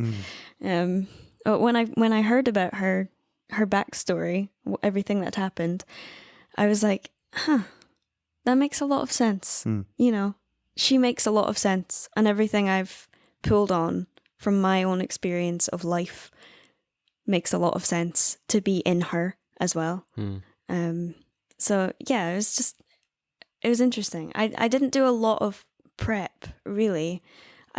I sort of panic if I prepare too much, because then I start worrying about, oh, well, I have to be perfect. You know, I've got to be exactly what people want me to be.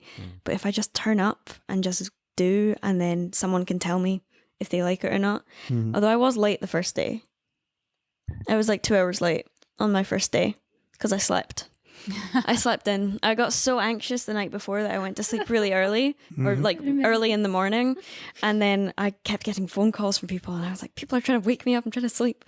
And there was people like, where are you? I was like, oh no. I actually didn't remember that at all. Yeah, I was late by like I want to 2 go back and hours. edit some of the things I said earlier. Yeah, I was really late. But the thing is, I turned up and you were like, I'm just glad you slept. And I was like, cool, that's fine. I was never late again. Yeah, I don't prepare much, I guess. I feel like I should maybe, but I don't But it know. sounds like you did in your own way. Yeah, I just didn't like write it down. I just kind of went, that links with that. I spent like 5 minutes on it and went, yeah, that's good. Sure. That's fine. There was a point with, you know, the backstory when you talk to Ahmed and share where you're coming from. That was the original version of that shot was as you begin to reveal what happened, we cut to Jay's point of view, who's deaf, and we go into his head, which we only do once during the attack. We kind of, and then we see his point of view, you talking, and the effect that has on Ahmed. And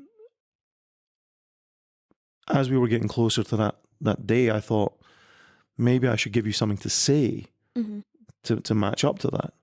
And then as I wrote it, because it does, you know, that stuff comes from a personal place of me as well.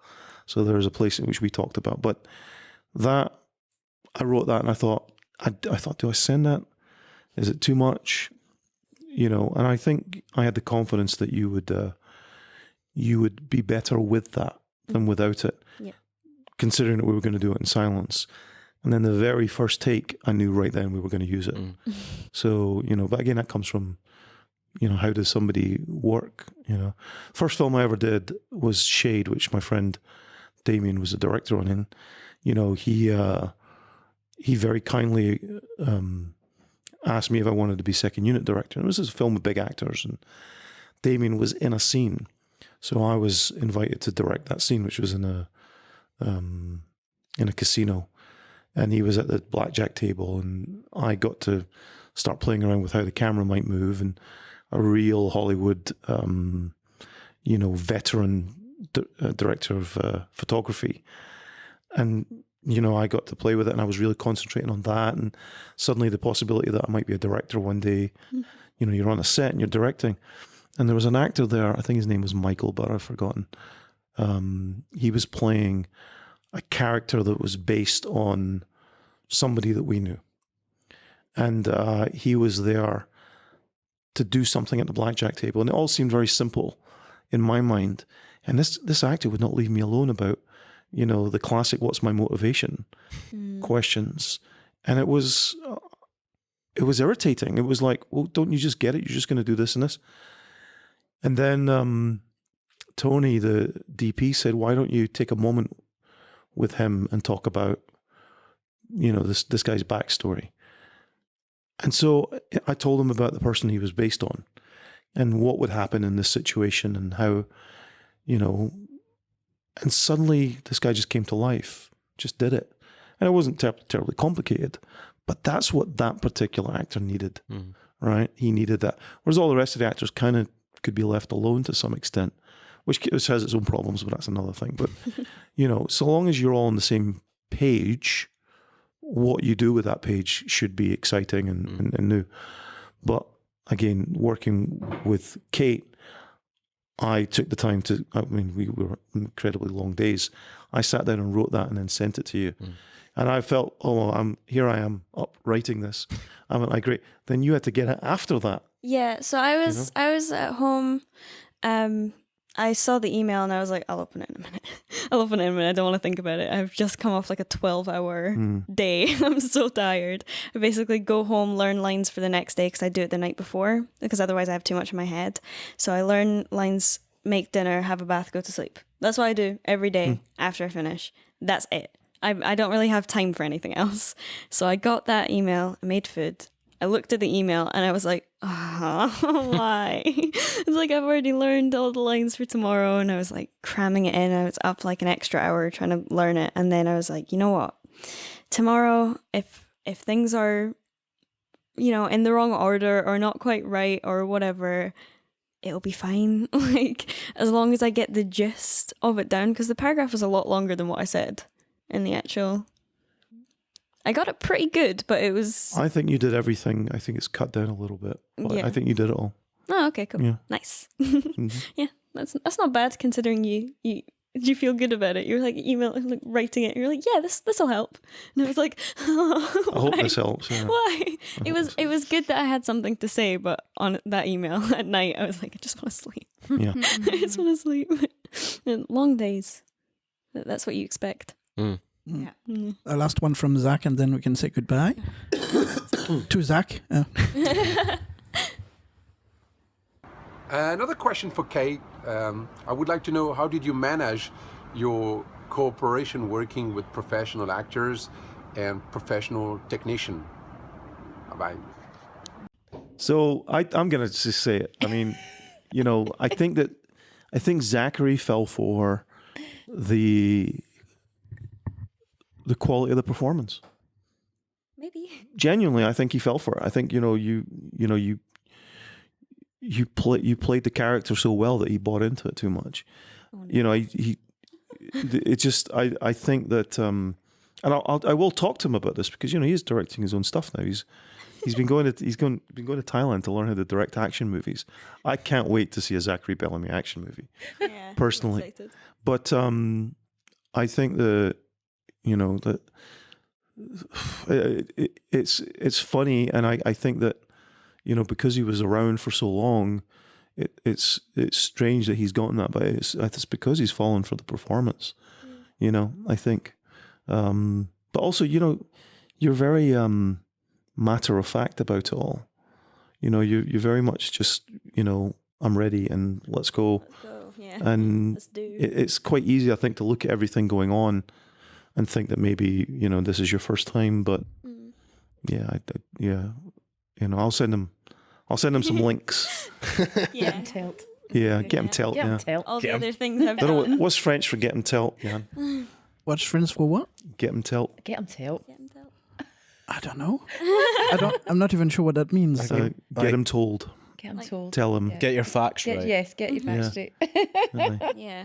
Right. Yeah, but at the same time, make sure he knows we still love him. Yeah. Yeah. Yeah. Yeah. No, it's just. A soft get 'em tilt if we're going to talk. Ah, Yeah. yeah. It's more a come on. Yeah. Yeah. Well, if you're friends, it's a harder get him tilt, isn't it? Maybe. Yeah. Scottish way. Well, it depends on how many Yeah. pictures you want to take us for. Oh, yeah, that's true. Mhm. As there was not that many questions for Kat, I have one. How do you approach the line learning? The line learning. Mm.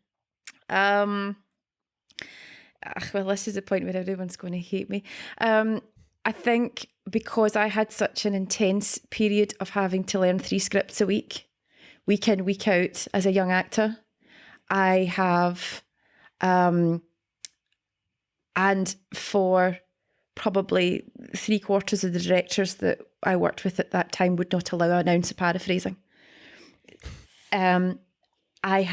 It's something that is just, it's a skill that I've had to learn, and I had to learn it very quickly. But that's not to say that as I've got older, it hasn't got more difficult. But it's just a case of, I learn it through, I sing them, I speak them, I record them, but this is my thing. I write it. Anouk, you're like that, yeah. I sometimes I'll write a whole play. I'll write a whole play's worth of lines. I'll have a set notebook and pen, and I'm very, I don't know, it becomes a thing. This is this characters, and these are the words, so that they have to become, if I write them, then they're mine, so therefore that's how I do it. And even back then when it was, you'd go and collect your 3 scripts, I got into the habit then of writing them. And it took a long time. Sometimes it takes ages, but that's my way of doing it, which to a lot of people is madness. But my main way of doing it is by writing them and reading them and speaking them and singing them. And that's how they become in my memory. I think that's always the first question you usually get. Well, after what have I seen you in, sort of thing, as an actor, you get, how do you learn all those lines? Yeah. Because I think people relate, because obviously if they're at school, if they're in a school play or whatever, they have that experience of like, oh God, I'm never going to be able to learn all these. And then to see somebody that their job is essentially doing the same thing, just kind of shocks them.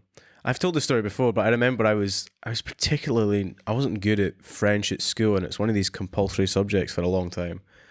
And I remember one day the whole thing of like not being good at it, I sat down and looked at it in this aspect of like, it's just learning lines.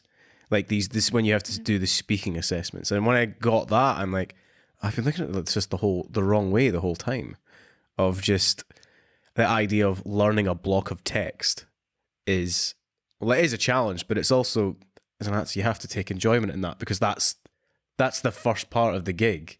It's like, if you can't do that, then no matter how much you enjoy any other aspect, then you're going to be severely lacking in some, unless you're, I guess that's why some people go into improv if they have, like we know somebody that we worked with at ACS that had difficulties learning scripts, but was a fantastic improviser.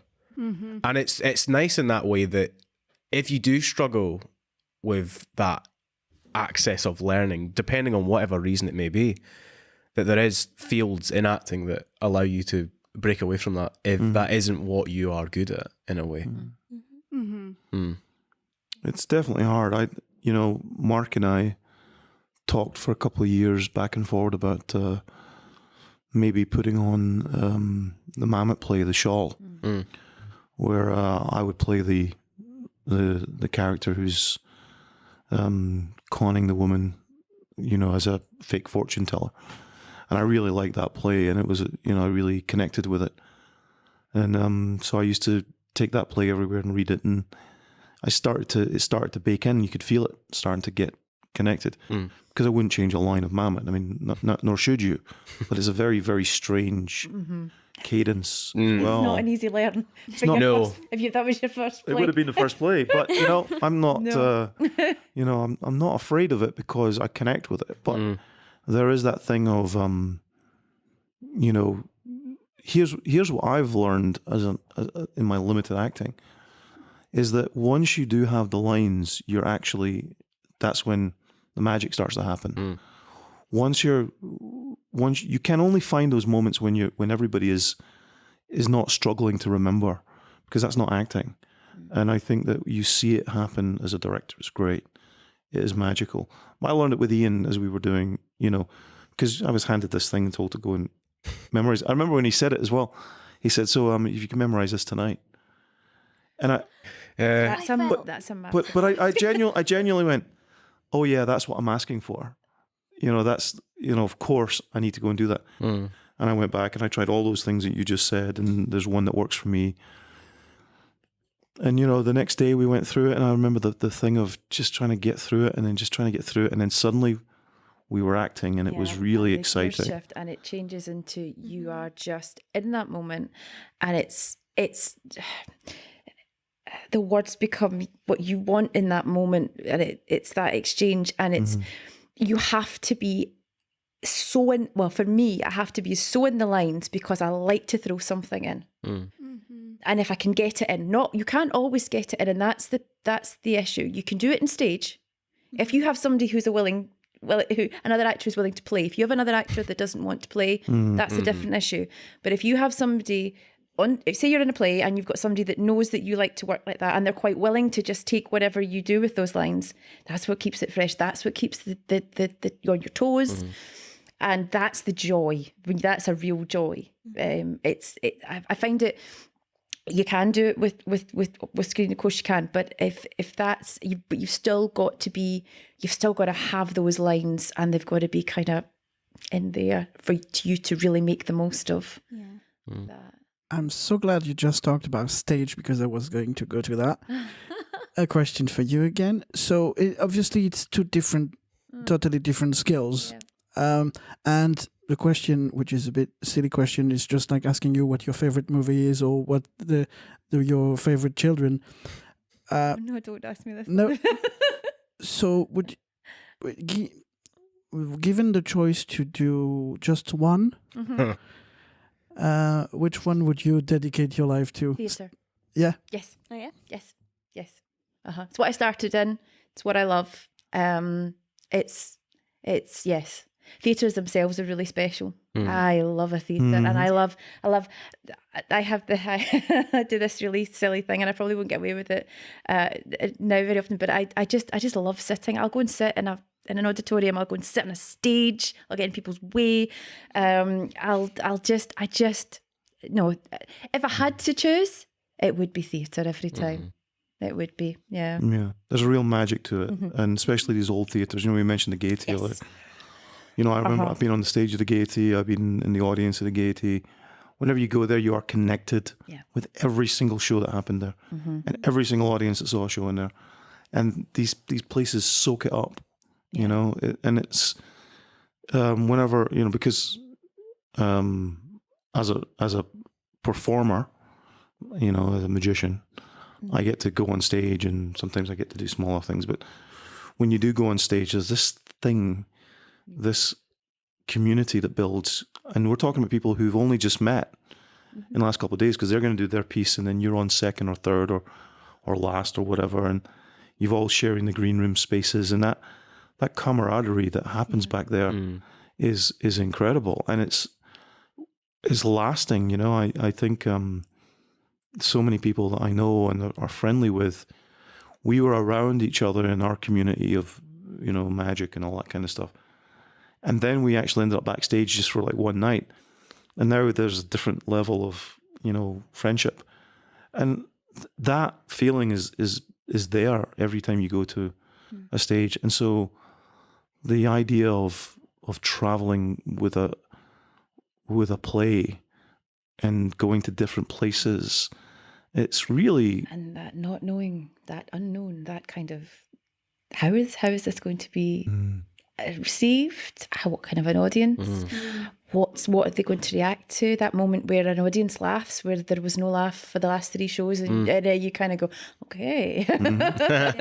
But I learned my discipline, and I learned for all my years that I did work in TV, I learned so much from, and working with people who I probably started at the sort of tail end of when there was still an awful lot of variety performers, actors in sort of old Glasgow theatres, and as they were getting older, and characters and people that I learnt a lot from, you know, and sort of had that education from learning from them, which I don't really think people coming up now will get, because these people aren't working anymore. So I've been very lucky. I think Glasgow itself has that whole air of very performance vibe. Even going way back, where Glasgow was the most difficult variety performance, with the audience being like shipbuilding and stuff, letting you know A that Glasgow audience will still let you know. I mean, I haven't done panto for a few years, but my last panto,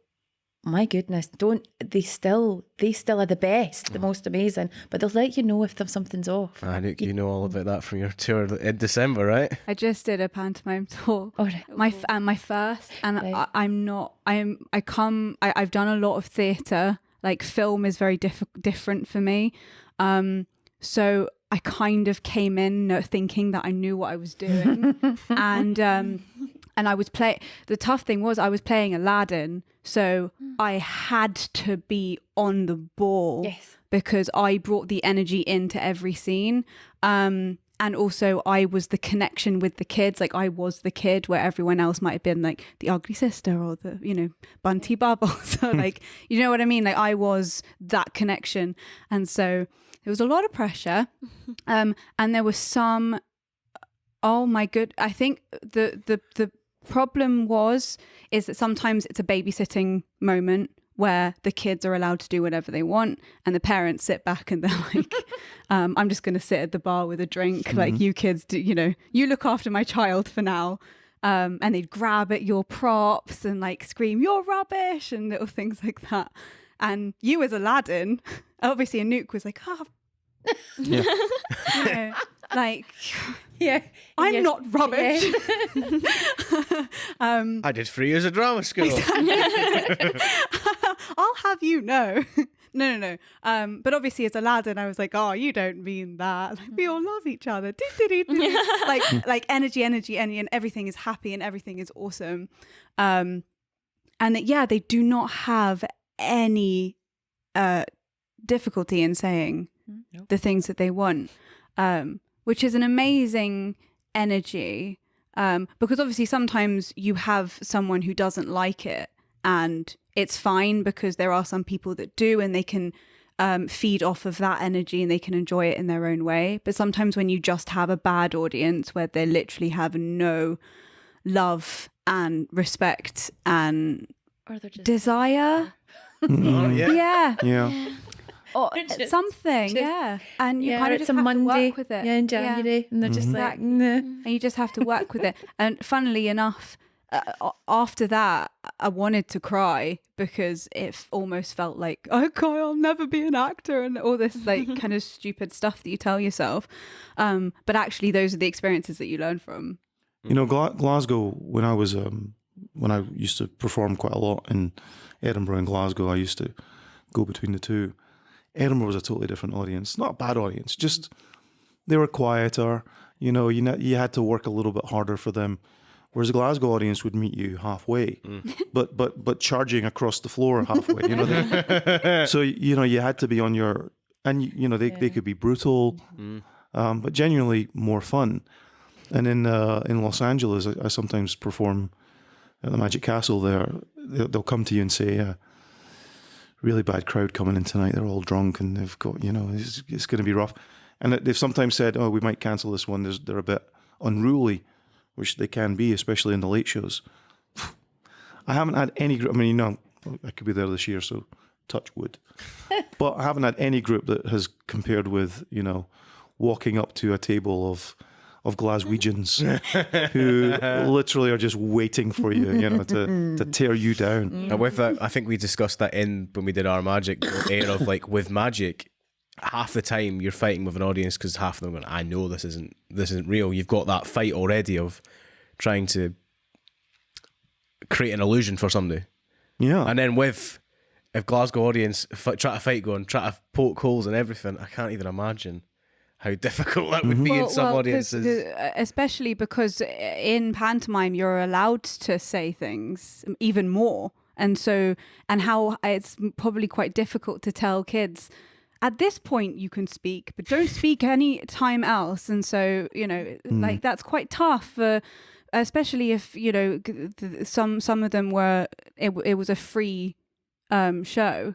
And they had never been to a show before. Yeah. How do you tell them this is okay and this is not? There's an etiquette that you might learn, but if you're not brought up in that world, how are you supposed to know? So it's actually quite interesting to see how, because some people go really quiet and think, oh God, this is new and exciting, and some people are like, oh, what is this rubbish? That's a washing machine. That's wood. That's that's a woman, which I got a few times. There have been times when you know I've done a performance, and the crowd have been so, you know, unruly and crazy, and you know you can fight it. You can say I'm going to do what I came here to do, or you can go with it. And I did a show at the castle once downstairs in the bar. We had this lady. Her name was Barbara. I won't forget her. She was having the greatest time. She was totally drunk. Her and all of her friends were there. So they're all having a good time. And she was just busting me on everything. So I just went with it. And, I was giving her the cards and she was dropping them all over the floor. So I'm shouting at her and she gets back up on her stool and then she falls off her stool again. I mean, not badly, but falls off her stool. And so we're all bantering back and forward and it's really loud and it was great. It was, and I can't even remember what we ended up doing trick-wise or anything like that. It was just about the interaction that had to happen at that point. I remember a friend of mine, George, was standing off to the side and he went up to the front of the castle where some friends were sitting and he says, I don't know what's happening over there, but Paul is yelling at people. And one of my friends went up and watched and he got it right away. It was just, I was just going with the crowd and, it was more fun. And so I asked George later and he said, well, when I'm working up there, I feel the audience are there to watch my show. Whereas I feel like it's a bar and they're there to have a good time and drink, and it's a different type of show. And, I don't particularly like doing that type of show. That's not what I aim to do. But I felt like I should embrace it and go with it. And so part of me always thought, well, we had a good show. You should see the show I came here to do, and that's always it. It's different, of course, with traditional theatre, where there is a play to be performed. But I do think that pantomime, every performance should be different for everybody because of the, oh no, it isn't, and they might cross that line. And I think it hones it hones the other side of the blade, so I think it's great. Doing panto is, there's a reason people love it. Do you love it? Did you catch the fever, Anouk? Oh, hold on, Anouk, do you love it? I love it. No, I don't. No. I do. I didn't. My parents never took me to a panto. Like, that's not part of my Christmas tradition. The other thing is, it'll be a different beast in different parts of very different beast. I think. Yeah, as well. So different you've had a hard introduction.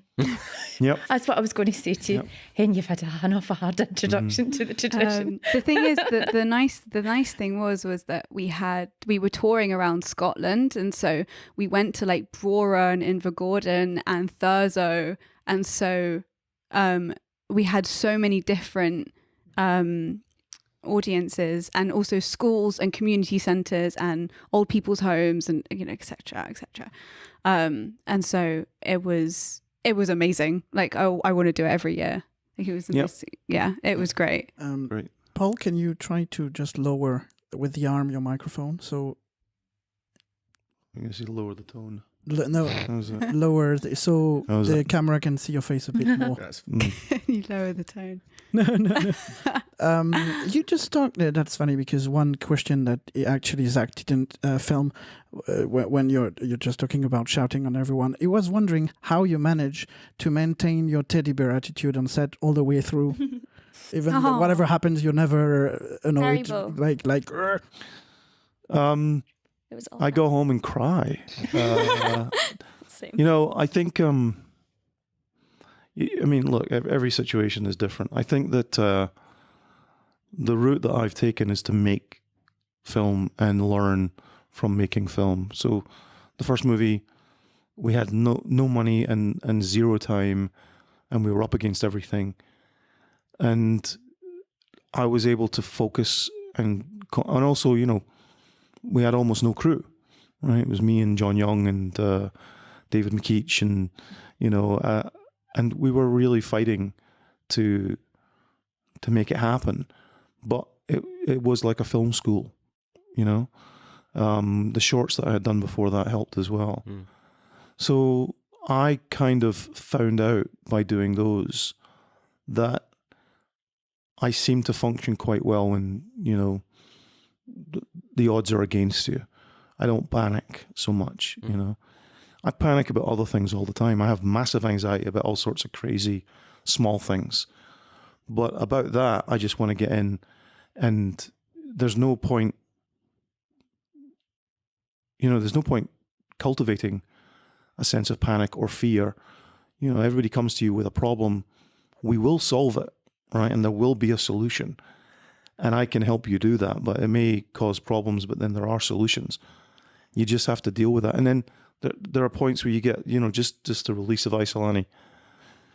It was originally for 11th of January, and we had a big technical problem that came up on the 2nd of January, and that caused a massive panic. And like more than anything that had happened on any set, I was really, and then it was really before the end of the day when it had all kind of come down, and I was genuinely, a bit lost. I just wrote down what's going to happen. And as soon as I wrote down what is going to happen, the first thing I had to concede was we were not going to make the 11th of January, right? Therefore, what do you do next? Can't change that, right? What are you going to do next? And that's genuinely what I try to do on set with everything, because you plan for everything and something else happens. I do know that in the past, when I've been in front of camera, I become, I think, unreasonable. And I'm still right.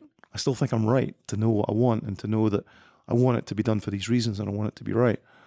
But because I have the edge of having to be on camera as well, the way that I convey that is not acceptable, really. Whereas behind the camera, I'm able to talk intelligently and emotionally appropriately.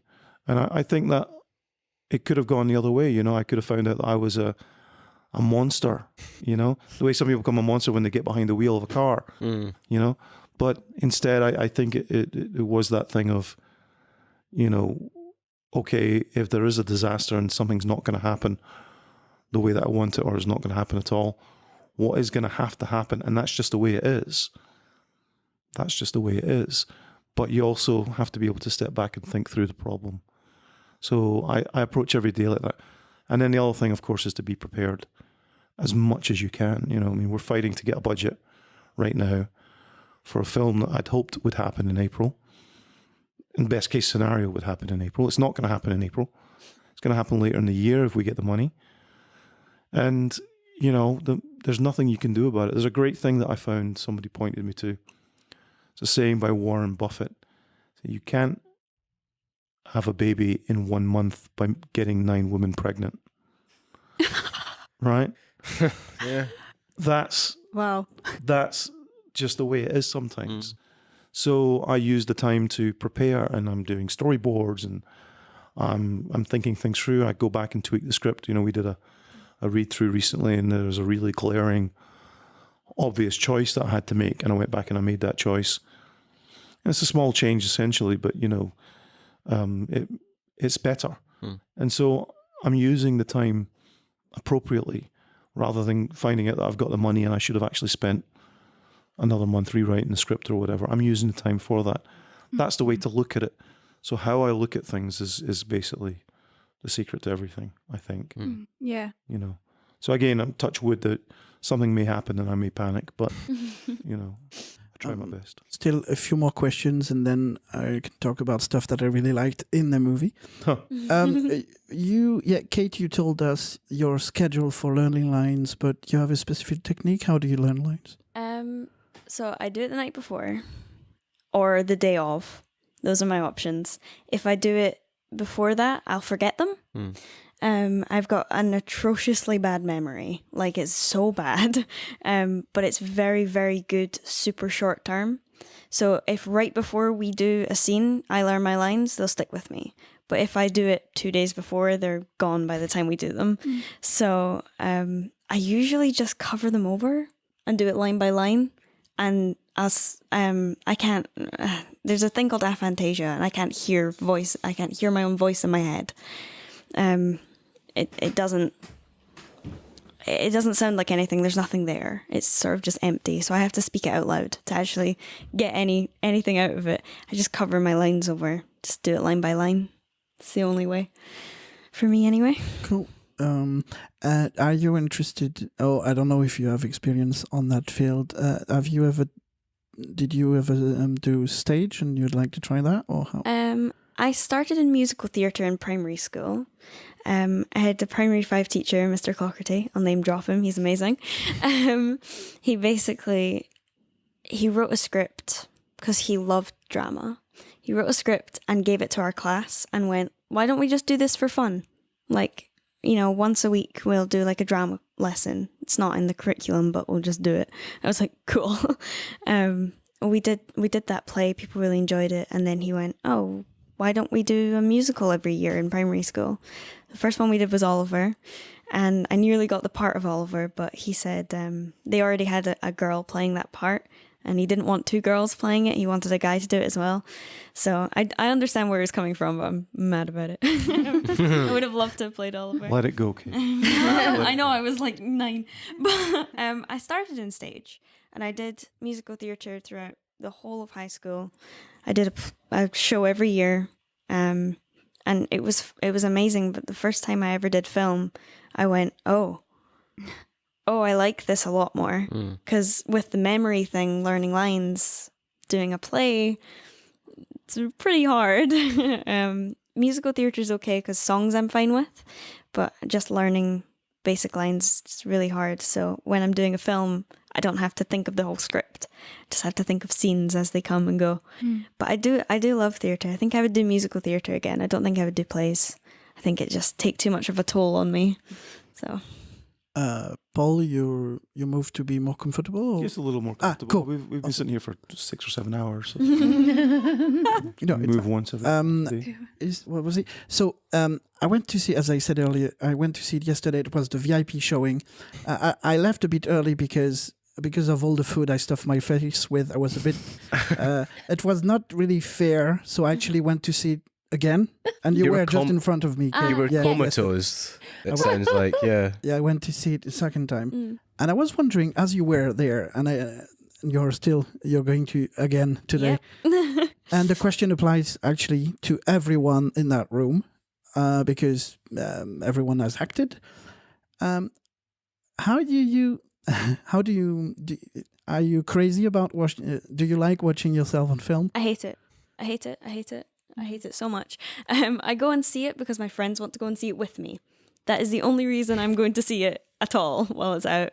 I get why people want to go and see it, but me going to see it, I said this earlier to you out in the street, I'm paying to see myself for 2 hours. I don't like it. And like I've had real like body confidence issues and all sorts of nonsense. So seeing myself on a big screen for a couple hours, not ideal, not gonna lie. So, but I mean, it's an amazing achievement. I gotta say, it's great that it's happened, but I hate watching myself. I hate it. Oh gosh, it's a funny one. It's getting easier. I think I sat through the screening in June with my mum's hand, like, no, I know this bit's coming, and I know I do this look, and I don't like this, and I don't like that. You start doing all this, but I how can I say that? I don't quite know. I'm due to see it tomorrow with people, and I'll probably watch it a bit like this. But I'm really proud that it's got to the big screen proper. I'm really, really proud. Yeah. And I think there have been times in my career where I've thought, I've been told that, you're just not. It's just not. And no, I don't think you're right for film, and you're not this and you're not that. And there have been moments when I've thought, I'll never actually make a film. It's not going to happen for me, or I've missed out, or something's, but I know it's got, it feels, I'm really, really proud of the fact that it's there. So I think that will give me the confidence to watch it. I look at it now, I look at it through different eyes, I think, every time I see it, and I'm just really proud it's there. So I'm going to go and celebrate that it's there. I remember when we were shooting something, maybe you don't want to hear this, I don't know. When we were shooting something, and I think it's the scene where you sit down with Ross at the end. I mean, there was a crowd of people around the monitor. Just everybody said the same thing. Just look at your eyes. I mean, it was stunningly good. And Thank you. Incredibly, it's not, we've got incredibly good character actors in this, really. And they all deserve to do very well as a result of this. And it's one of the driving factors, because making the film and then being the sort of, one-man production team who's, out there trying to get it into theatres and all the things that, I have to do, is the driving factor is that, you want people to be recognized for that. But, I think everybody in it is so good. I was at BAFTA in London having a meeting, and we were talking. They had watched Isolani as my sort of who is this guy type thing, and they were commenting on all of that. And one of them was like talking about Jim Sweeney, because they'd just seen him in the course of 2 weeks in 3 things. They were looking at some other things that he was in. And Jim is an immense presence on screen, and and the other thing, Johnny managed to just be unhinged in this, that you don't know what he's going to do next. That's bloody hard to do. And he contacted me recently. He saw a review that referred to a nerve-wracking performance. Maybe it's yours, I'm not sure. But he found a review that he hadn't seen before, and he says, "What does that mean, nerve-wracking?" He was taking it as an actor. Is that criticism? And I said, "No, watch the film again." And it's that thing of, I don't think any actor who's properly self-aware can watch themselves and just think, "Yep, I got it perfect. I got it right." I think they have to look at it and say, "Well, maybe," but you know what? I never let anybody go. I didn't say move on unless I was happy. And because of all the elements we talked about earlier, we got there within the schedule. We didn't have to do 50 takes. I would like to have done 50 takes on some things, not for my own indulgence, but just because I'd like to be able to shape things like the action stuff. I'd like to have, I had grand visions for a couple of them, and then reality sets in when you get there. But in terms of actors watching themselves, I always go back to Sunset Boulevard, that movie Sunset Boulevard, where she sits and watches herself in her heyday. That's hell. That's hell. So I think it's healthy to I can't stop watching myself. I mean, I never watched a single episode of Real Hustle unless there was an edit choice.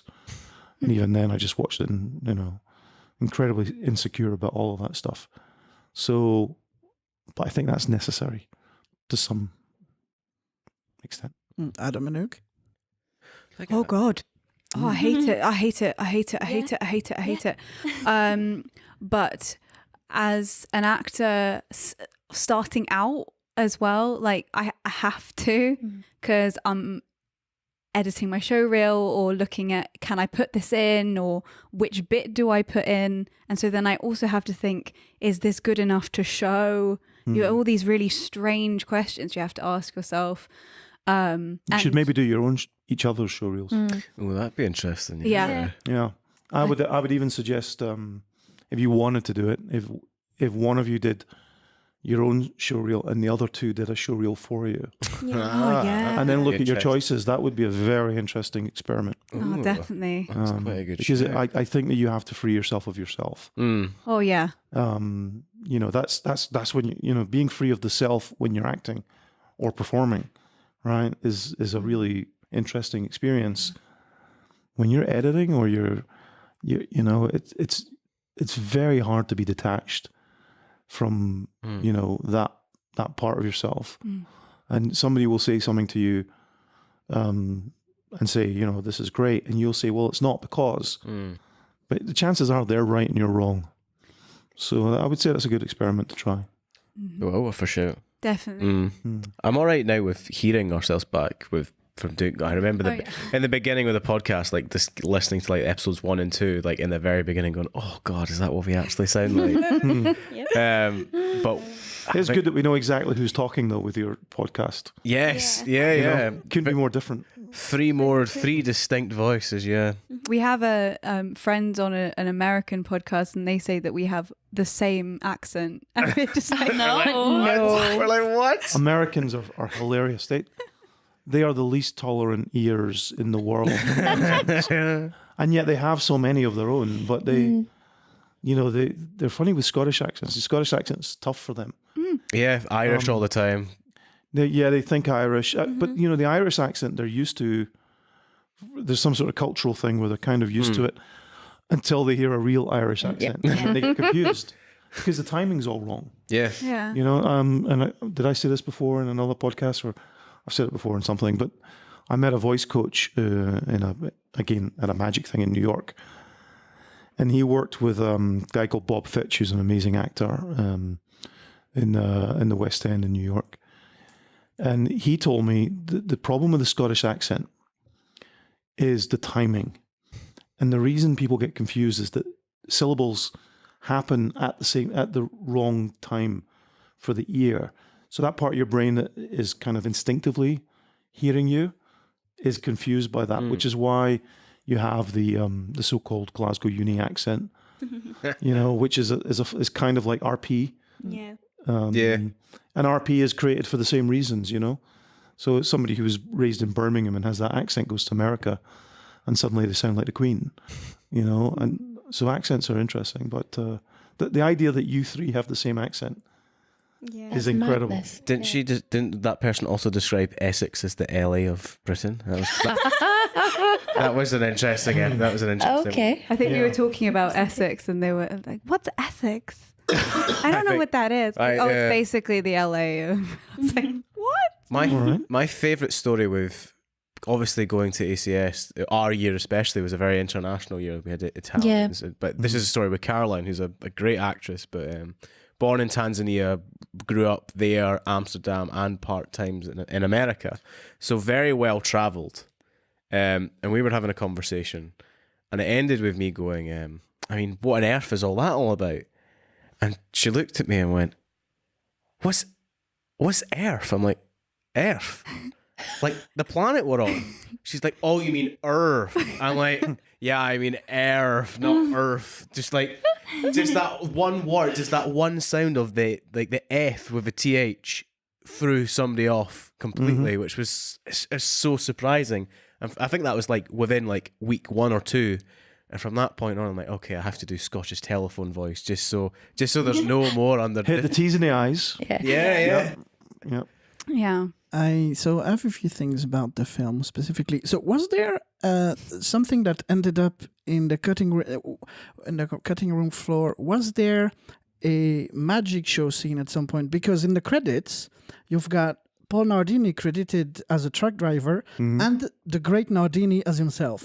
Oh, the great Nardini's in there, yeah. Absolutely. Yeah, he's in there. The great Nardini. So the great Nardini is Scotland's greatest magician, and her assistant, who fumbles around on stage and does these things that all go wrong, and I've always seen. So the great Nardini is basically Paul and Mary Nardini, and Mary plays the part of his intolerant assistant, but she's basically the talent in the team, and the great is up front with his wild, crazy hair.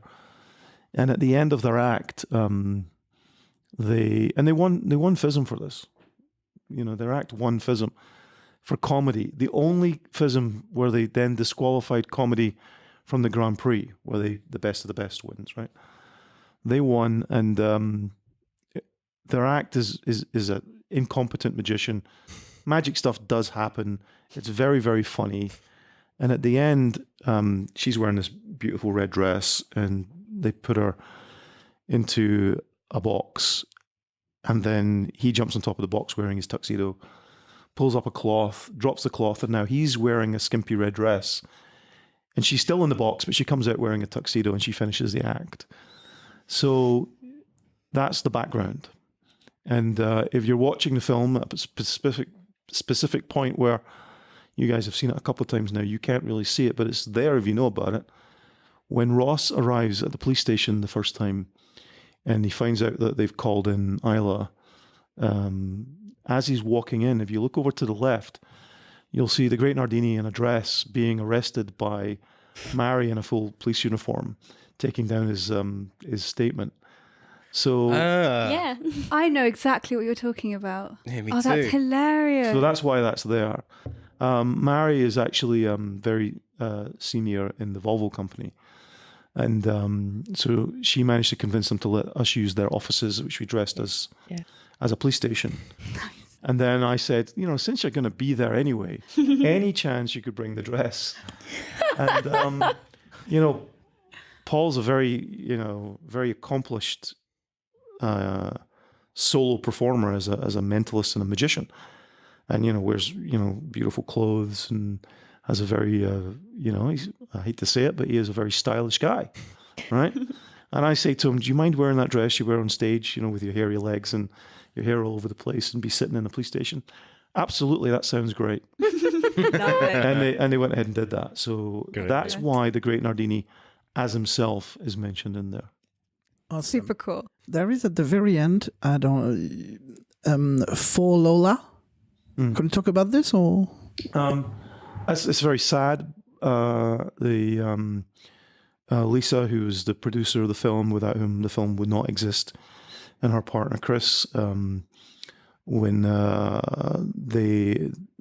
their daughter Lola was stillborn, and as a result, they both have a tattoo of Lola, and they do a great deal of charity work, and Lisa spends a lot of her time helping people who've gone through the same thing, and there is a community of people who are very supportive. So anybody who's suffered this, a dreadful thing, they will find in Glasgow there, and I'm sure all over but certainly in Glasgow, Lisa and other people who do a great deal to support. And I just asked them, would you like to do that? Obviously there's nothing in the story relating to that, but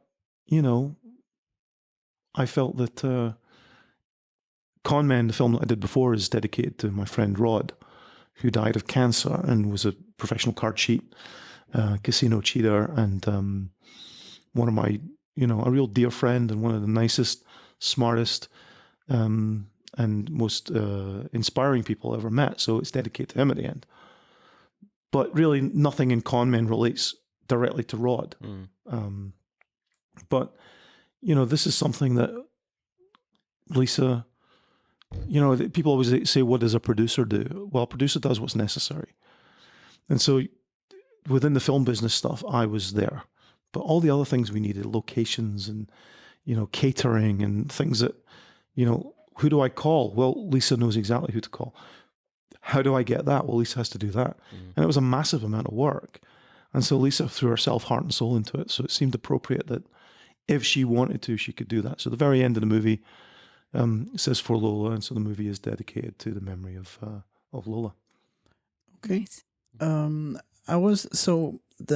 had the occasion the last time I saw it, so yesterday, to really focus on some lines because something that I think Zach told me, like he was expecting for a while the transcripts because he hasn't seen it properly because he doesn't really understand what's happening or was being said, and there was some, like, he's so full of holes that he could drain pasta. I love that. Yeah.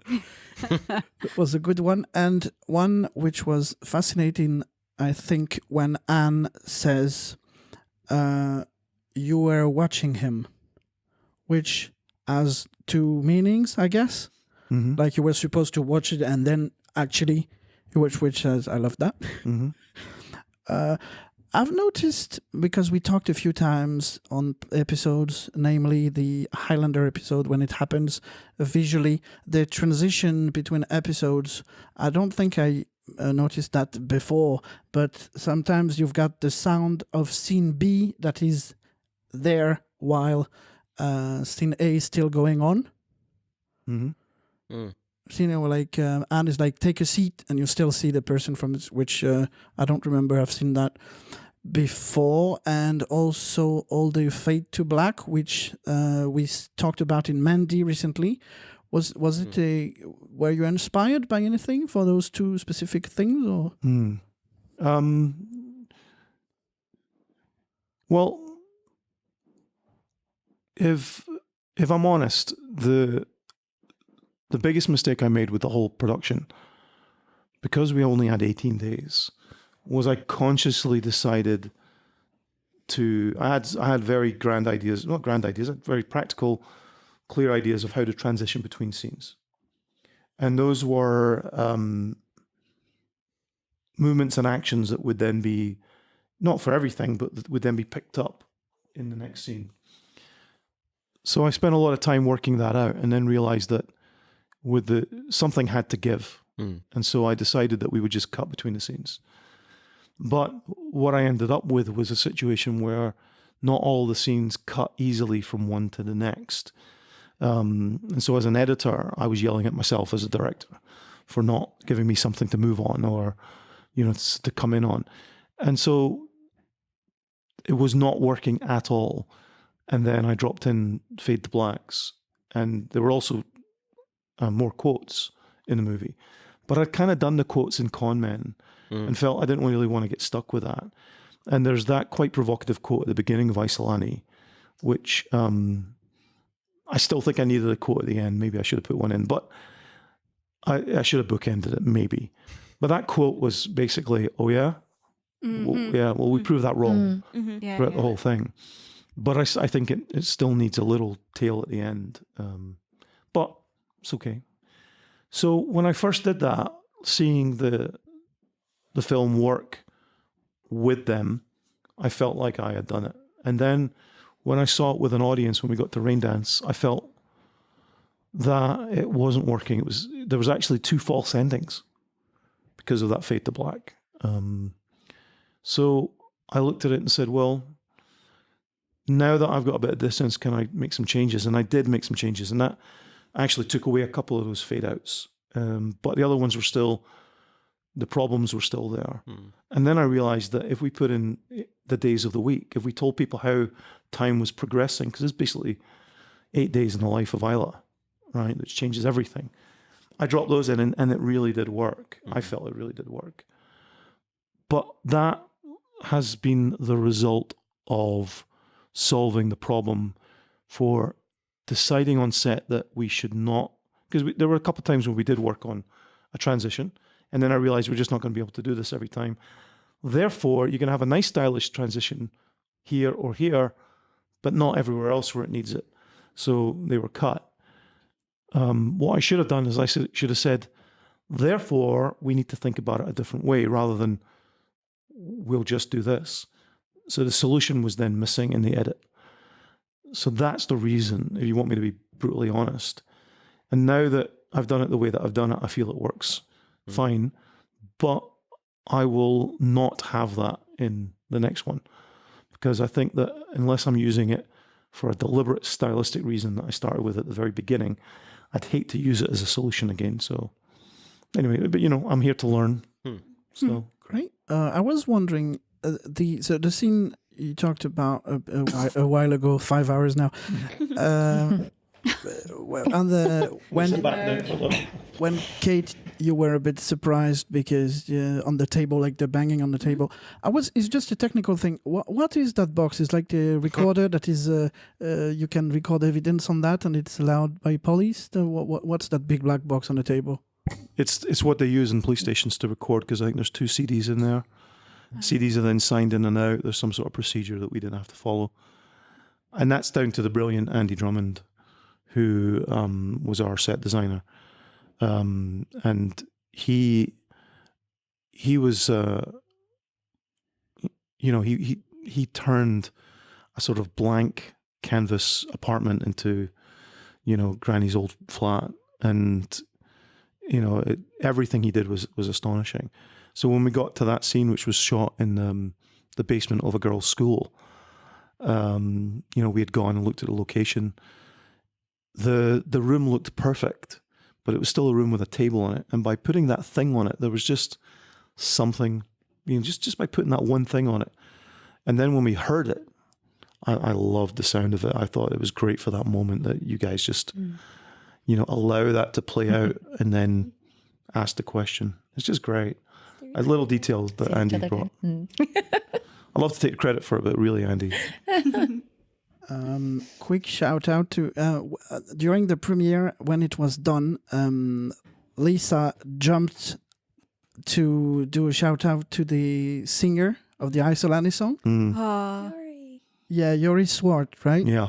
And the song is composed specifically for the movie, which is always great. I love that song. It's so beautiful. Me too. Yeah, and it was very nerve-wracking for me because Raina, who was not able to do the music originally, we got to the end of production, I think on the second to last day. He had taken a job that was going to send him on tour with a band, and it was just not going to happen. And we had another composer who jumped on board, but he was worried about his experience. Actually, have you ever heard what he composed? Yeah. I mean, it's amazing, right? Yeah, It's great. I still play it in my head. I'm going to use it on something. Yeah. But there was this thing about the movie needed to have this thread all the way through, which Ed had not done before. So he was willing to take a shot at it. And then when the Raina came back, he was keen to do it on his own. So I went to Ed, and Ed was very comfortable with that. He was very comfortable doing that, which, if he'd gone the other way, I would have gone with it. And then after he brought the music to me, and it was great, the music was really distinct, he said, I think there should be a song at the end. And I immediately sort of thought, well, what would that be like? And he said he's working on it, and he was going to bring somebody in. And then one night he sent me a photograph of him and very beautiful Yori together at the church. His studio is a church. It used to be a church. And I said, okay, great. What's the picture for? We're working on the song. So I start Googling Yori and finding out, okay, she's really something. And then at 6 o'clock the next morning, I get an email with the song on it. And I know myself, if I don't like it, it's not going in the movie. And they've been up all night doing it. So it took me 2 hours to get the courage to click play. And I don't have a lot of room in my office, but I was practically doing laps. I was so happy. And that first time that I heard that song, it was I genuinely had tears, genuinely. And not just tears of relief, but it was perfect. Absolutely perfect. But it was also incredibly nerve-wracking because I knew that if I didn't like it, I had to address that. And then Raina would take away all the other music. And, oh no. Yeah. So it was really, the musical journey was incredibly rewarding on every level. But when that song came in, which takes so much from the theme and applies it in such an interesting way, it just was incredible.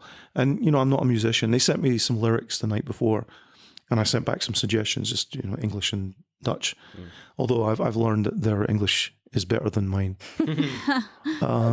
And then when they sort of showed it to me, I was like, oh, I wonder how that will sound. And then when I heard it, it was just absolutely astonishing. So, yeah, but the song is wonderful. Yori Swart and Raina Overhand. Okay, a new segment before we go in the question, or before I ask if anyone has still stuff to talk about, actually. What I call the Andy Nyman segment. So I'll just ask you three guys, because if we all do it, we'll take 5 hours. So do you have anecdotes that you've already talked about anywhere or not? That's better, even better if it's exclusive. That you got some stuff from, like, because it's basically the golden rules of acting from Andy Nyman. it's those many years as an actor. He compiled plenty of nice tips in there.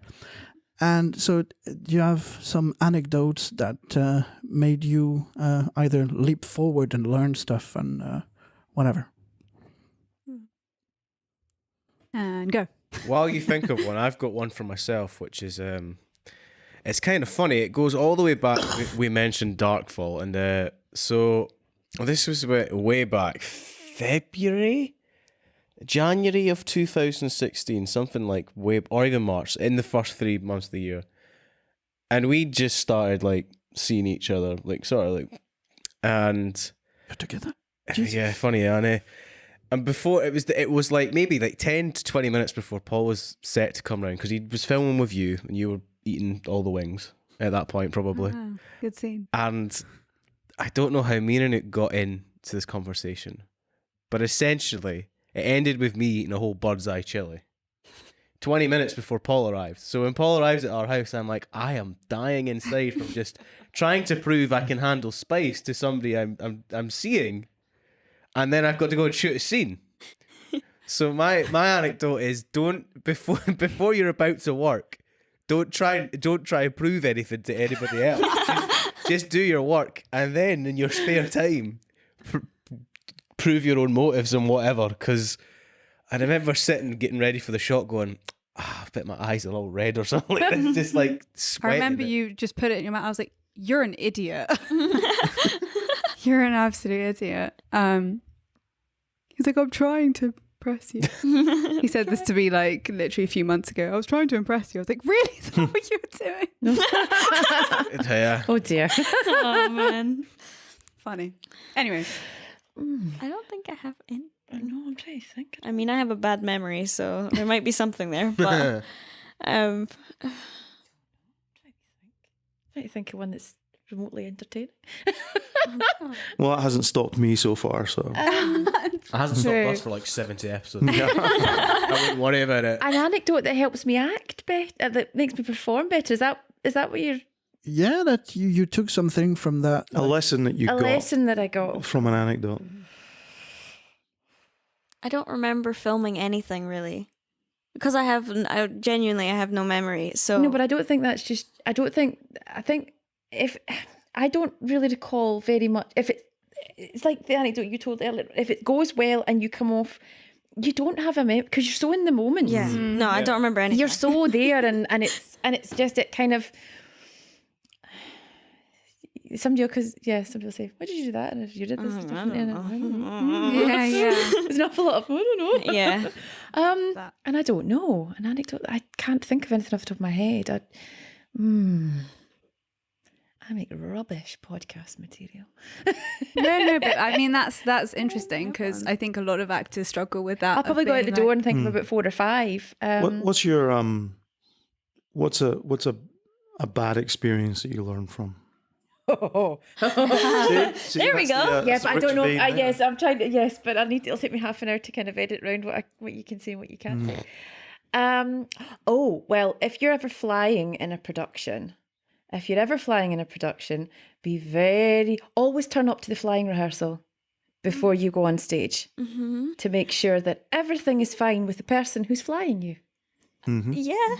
Otherwise, it can lead to incidents of taking a set out mid-performance and flying and tangling wires, and that's just the very first one I can remember. I'm thinking of others now. Yeah, no, that's a random one. Very Brilliant. important though, because if you Very, very important. Make sure your wires aren't tangled. if you think about the Spider-Man musical that was on Broadway for a while, and then obviously ended with tragedy with all that. As well. I mean, that took a really dark turn. I know, but whenever somebody mentions flies, that's what I immediately think know, of, because yeah. it's quite in some degree an unknown story, because you say to people there was a Spider-Man musical, they're like, what, there was a Spider-Man musical? I remember that. It's like, no, there was, and there's the reason why it doesn't really happen anymore is because it ended in a really tragic way. Yeah.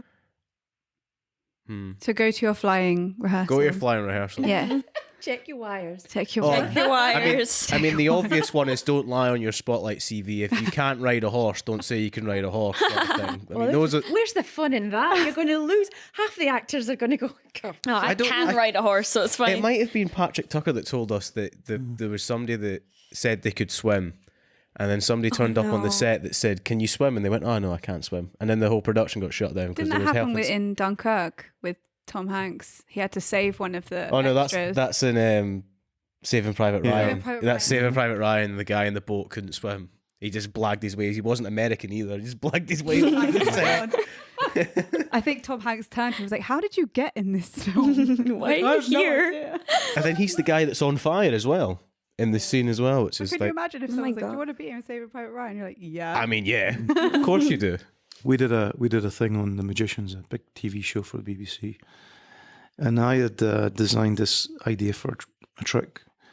Hard to believe I don't do drugs, but I thought it would be really interesting to have on stage a little sort of picket fence, really small, with grass and like a little shed, like a little garden shed type thing.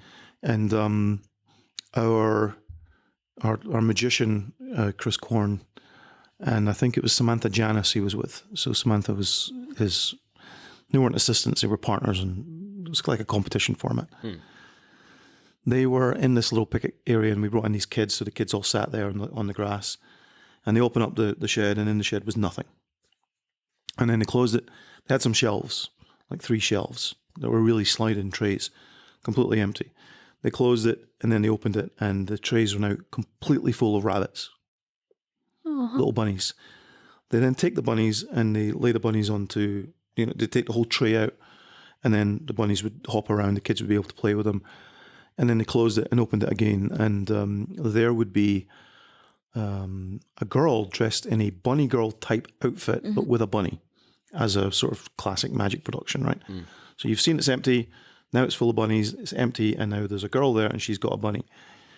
And the girl who had to be in there, because she had to be in there the whole time, hidden via magic, and with all those rabbits, and then appear with a rabbit in her hands. Oh no. And we got a dancer who was a perfect size, great look, and she wanted to do it. And as we were rehearsing it, she said she is deathly afraid of rabbits. Oh no! And I said, I said, well, no problem, we'll get someone else. And you could tell that would break her, because that would break her. She wanted to be featured in this item, and so she literally was coming out in hives and would not do it. And I'll tell you what, I mean, she did it perfectly. She came out, she was smiling, she was happy.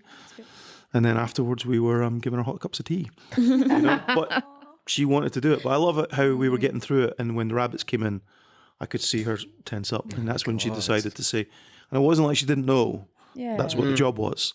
But yeah, won't be doing that again in a hurry. Gosh. Oh, dear. well, I'll ask the question to Anouk now that I specifically said it was for the guests only, but Adam gave his... but we're safe. We're only 2 hours and a half in, so we're still good. Do you have one? Oh, do I have one? I think it all goes back to what we were talking about before. Like, learn your lines as well as possible so that you can play.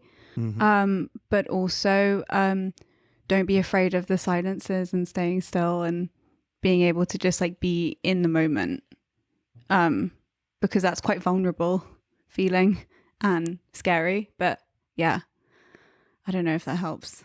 Yeah. It's good advice, though.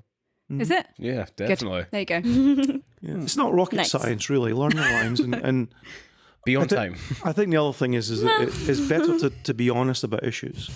Yeah. I think we found out that I don't remember her name, but found out she was afraid of rabbits, but she wanted to do it, and she was willing to go through the pain of doing it, and she did it well. I would rather she didn't have to go through that. There were other things she could have done in the series. Had she been honest about that at the beginning, I think it would have been better for everybody, because she would have had a chance to be featured in one of those items. It was the same dancers every show. So I think generally speaking, if you have an issue on the day, for example, it could be a health issue, and you're trying to hide it. That's not good for you, and it's not good for everybody else. If you need that bucket, ask for it. Yeah. Yeah, and, Yeah. yeah, No, really. Good. yeah. Or if That's you, a yes. I'm beginning to flow. It's all beginning to. yeah. Yeah. If you need to, Ask for the bucket. I feel like No. Your own bucket. if you're sick or feeling unwell during a take, it's better to leave and look after yourself, because I have a real problem with looking after myself, and I'll do anything. I'll do anything for a good shot. I'll do absolutely anything. In fact, I had you and lots of other people when I was running on like the balcony kind of area. Yeah, bare feet. You didn't want me to do it barefoot, and I demanded that I do it barefoot. I was like, it's gonna look so much better if I don't have shoes on or socks. It's gonna look so much better, and it does, because you can see me running in it. Like we don't have to be waist up. You can just see me run, and everyone was like sweeping the floor, and I was like, it's fine. Like but I'll do anything. And there are times where I really need to think about myself. Even the last day we were shooting, it was a night shoot, really cold, and I like at some point, I think my mum was there, and she was like, you need to go inside now and get warm, because like you can't feel your feet. Like you're in pajamas and sitting on the ground. Like you have to take time for yourself. And I'm like, I feel like I'm inconveniencing everyone. I don't like it. I think just be honest about it, because there will be that person's whinging. That will exist. But you know, my job is to make sure that you're able to work to the best of your ability. And if you tell me you feel like you're going to throw up, it's like, okay, we will put a bucket somewhere for you. Yeah, we'll have it for you. Yeah, if you feel that you still are good enough to work, and you want to have the comfort of knowing that we'll understand. And it may also be that you actually may be too sick to work today. We need to get you help. All of these things. But it requires you to be honest. It also requires the crew and the producers and the director to be understanding. Yeah. Yeah. Really. Yeah. It's really important. There's a lot of sometimes pressure to work through when you're not. I've been in that situation, and it's not ended well for me. So yeah. It's the same with mental health. Oh yeah. I struggle a lot with depression and anxiety and paranoia, and sometimes turning up to set is hard. You know, sometimes waking up in the morning, I don't want to go. You know, I'll wake up and I'll just be like, like I love my job, but it destroys you. And you wake up, you look at yourself, and you go, I don't want to be there, but I always push myself to do it because I know I'll feel better. I'll feel better if I'm there, but sometimes it just takes texting someone. Like if I'm working with my brother, I can just text him and be like, I'm not feeling really up to it today, and I'll see him and he'll make a joke with me and I'll feel instantly fine. But you know, sometimes mental health is so important, and it just no one talks about it. No one talks about it, and there's an awful lot of talk about oh yes, we're supporting and there's this, but actually in the practical side of things, it's really lacking still. Yeah, and it is. People are still very much not talking about about their problems and what they need help with, and I think there's a long way to go. You're right. Yeah, I'll openly talk about mental health because it makes other people feel more comfortable talking about it. You know, I'll always be the one, like most of my friends suffer with things as well, and you know, all it takes is me going, "Are you okay? Do you want to talk?" And sometimes when you're working, you want someone to ask you that. You want someone to say, "Are you okay?" and not just mean like, "Oh, do you need anything?" They're actually asking you as a person, like, "Do you feel okay right now?"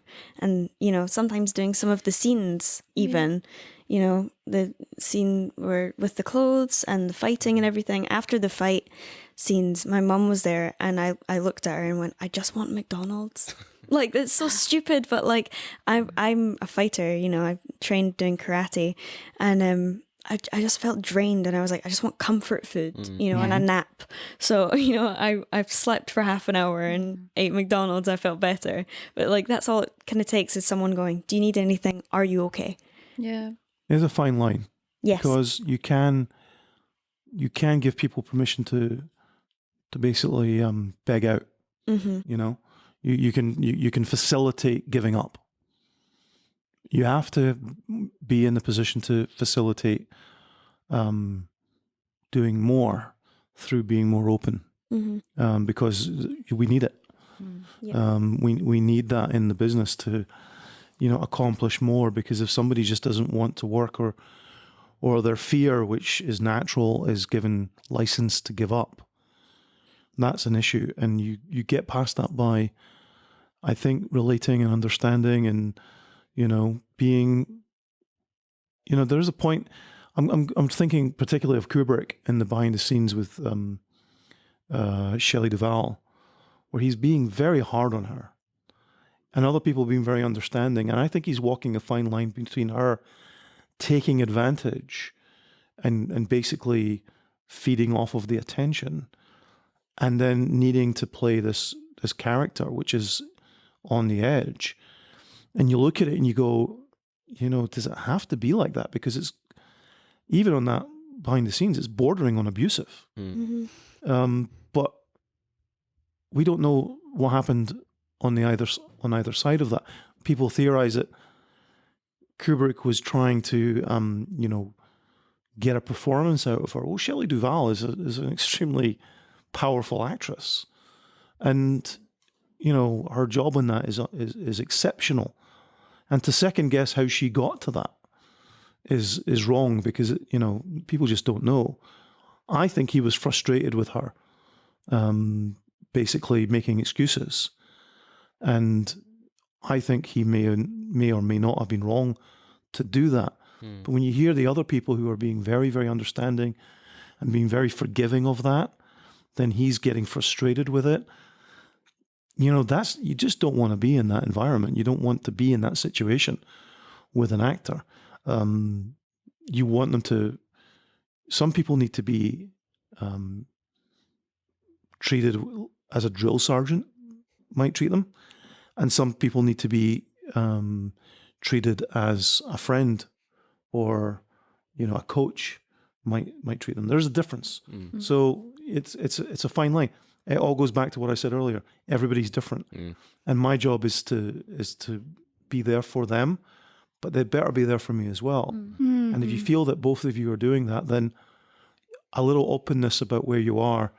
If you've just broken up with someone last night and it's devastating to you personally, I might think, well, that's great. This will work really well in this scene. That's human of me in the objective of the scene, but I'd better be thinking, I don't want to break this person. Maybe we need to reschedule this scene. Who knows? But I have to understand that there's a human being between the shots, and there's an issue with that as well. So that interesting thing of sometimes giving up is more harmful to your mental health than powering through, or however the way you want to word it, and doing the thing that you love, because sometimes you can feel yourself like Anouk, and then there's the anxiety or depression or fear, and sometimes that clouds over and you don't know which is which. But actually, if you do give up and you go home, and then you're in bed and you've got a whole day left, that can be even more detrimental. So it's finding that balance, I guess, and knowing your triggers, etc., and knowing when actually your body needs to chill and you need to be alone, or you need to be with people, and powering through when you need to, because going home and being alone might be the worst thing for you. That's tough. It is. It's hard. From the Andy Nyman rules, whenever you book a holiday, you are guaranteed to get a job that clashes with it. Absolutely. Yeah, or anything. Or anything additions, or 12 buses come along at once. It's so annoying. Yeah, like jobs this week. And that reminds me, actually, I need to tell my agent I'm going away soon. I forgot to do that. I need to do that. Where are you going? I'm going to Lincoln to see my friend. I've not seen her in 2 years, so great. I'm going to go and see her. Nice. Birthday present. Want a job? Book a holiday? Or get a normal job. Or and they'll immediately accept be on those it. few hours of wherever you've kind of, and you've persuaded them that you're reliable, and you've said, no, look, no, I know it says actor, I know I haven't got an HND in that, but do you know what? I can do this job. It's great, fine. Yeah. You know that audition you had? 5 years ago, well, they've come back. You know, I can guarantee it. It is. It's the most. The universe conspires. Just conspires. Yeah. Universe has a plan. You just got to fit in. And you've just got to fit in with it. And you never do. And you never do. No. By the way, I saw Andy on Monday, and he's got this huge beard, and he's in Fiddler on the Roof in London right now. So if you guys are going to London, I highly recommend it. And he just told me, I think it's public knowledge, it's going to the West End. So Nice. Yeah. Amazing. it's currently at the Meunier Chocolate Factory, which is a fantastic little theatre in South London, and they quite often will develop a show there that will then go. I think Sunday Afternoons with George started there and then went into one of the big theatres in the West End. I think this is going to be huge. It's going to be huge. So That's awesome. I love Fiddler on the Roof. This holiday thing, I sometimes I hide stuff or I lie on the podcast, so I'm sure that for later episodes it will be good. So I said at some point weeks earlier that I never got any answer from Spotlight. So in November, out of the blue, I got a text from Spotlight telling me that they needed to fill a Frenchman thing. Which was around the period where I booked to go to Morocco. Well, it was right after, but the dates were moving. So eventually I didn't get the job, but that was interesting. I was like, well, okay, maybe I'll postpone Morocco or whatever. I was like, I was a bit troubled in my head in November. Do you feel, I think I forgot to say that in Orlando, the poster was nominated. There were some lead actress you won, I think. In Sydney? Okay. Sydney? Sydney, you won Yeah. Best Actress. You're not. In Sydney, you won Best Actress, yes. I think you were nominated in Orlando. I think so. Cool. Very cool. Any more Isolani related things that we may have forgot? I think we covered a lot. Whoa. Yeah, we covered a lot. I think everyone's feeling like, whoa. Okay, we can go into the questionnaire. So it's a Milk in a Wine Glass questionnaire, which is the name of our company. Well, kind of, Milk in a Wine Glass. And there's the questionnaire. Say it with confidence, Yann. The name of our company is Milk in a Wine Glass. There you go. Yeah. Marcel Proust took a questionnaire 3 times during different stages in his life. That's based on that. Also, Bernard Pivot at the end of his Apostrophe show had those questions, and more recently, obviously, James Lipton in the inside the Actors Studio. So it also applies to Paul. You answered already in one episode, but those vary. They can vary. So you 3 guys. What is your favorite word?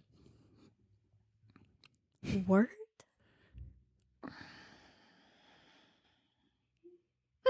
Rhythm, Oh, nice. I think, is my favorite. To say, to write, and just, rhythm. Yeah. Each word, yeah. It's a good word.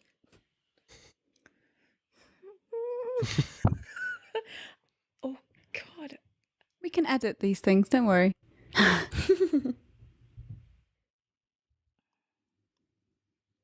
My favourite word. I don't. The word I've used most this week that I think is most meaningful is hiraeth, which is the Welsh word for home. And I'm writing something just now, and I'm got a lot of pieces and things about that and what that means. There isn't an English or a Scots or a Gaelic translation. There's nothing that goes into it, but it's about that longing for being away from home and longing for home. And I've had discussions with people this week about what Welsh people who in my family, but what hiraeth means to them. So yeah, that's the word of the week. I'm actually terrible for words because I could be learning a song or learning and it might be a different language or something. So there might be a specific. I find that really hard. But that's the word of the week. I'll give you that. That's nice. That's nice. Do you want to have a new one, Paul? I can't remember what my old one was. I listened to this recently and I'm trying to remember.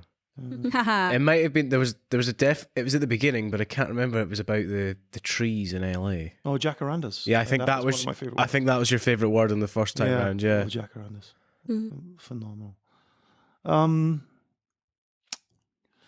Yeah, I don't know. There's lots of. I mean, there's lots of words. There's just. I think.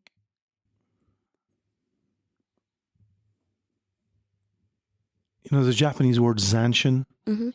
which I love, which is, again, there's no real easy translation.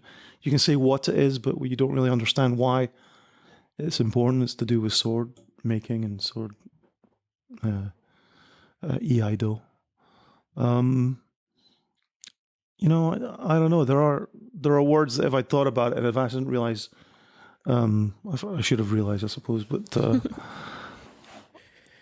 yeah, I'll choose zanshin, and you can look it up if you're interested. But that's a very interesting word. If you're doing anything in life where you're trying to be better at something, and look to the Japanese, and there's a wonderful book called Zen and the Art of Archery, which is a phenomenal book about honing your abilities, and but zanshin is a word that I kind of remember. And I'll tell you another one as well, which maybe is interesting, is the word phi, Phi, which is which refers to the golden ratio. So its proper name is phi, and the symbol for that is like a zero with an eye through it. And I always find that fascinating that we have this thing that's all over the universe, and is really so I think about that a lot. I don't know why, but the fact it exists is compelling. Thought about getting it. I don't have any tattoos, but if I were to get a tattoo, it would be a tattoo of that symbol, because I figure if I die and find out that there is a God and I'm standing there and they any questions, We're coming to that, yeah. I'd be worried about. Not having a question at the time, because I'd be so surprised, given that I'm not very religious. I'd be, is this thing? What did they explain that? That's what I'd like to have as my question. But I think if you ever look at the golden ratio, if you haven't looked it up, it's just phenomenally fascinating. Yeah. What is your least favorite word? Well, you both seem to have one right away. No, there. I don't. Oh, I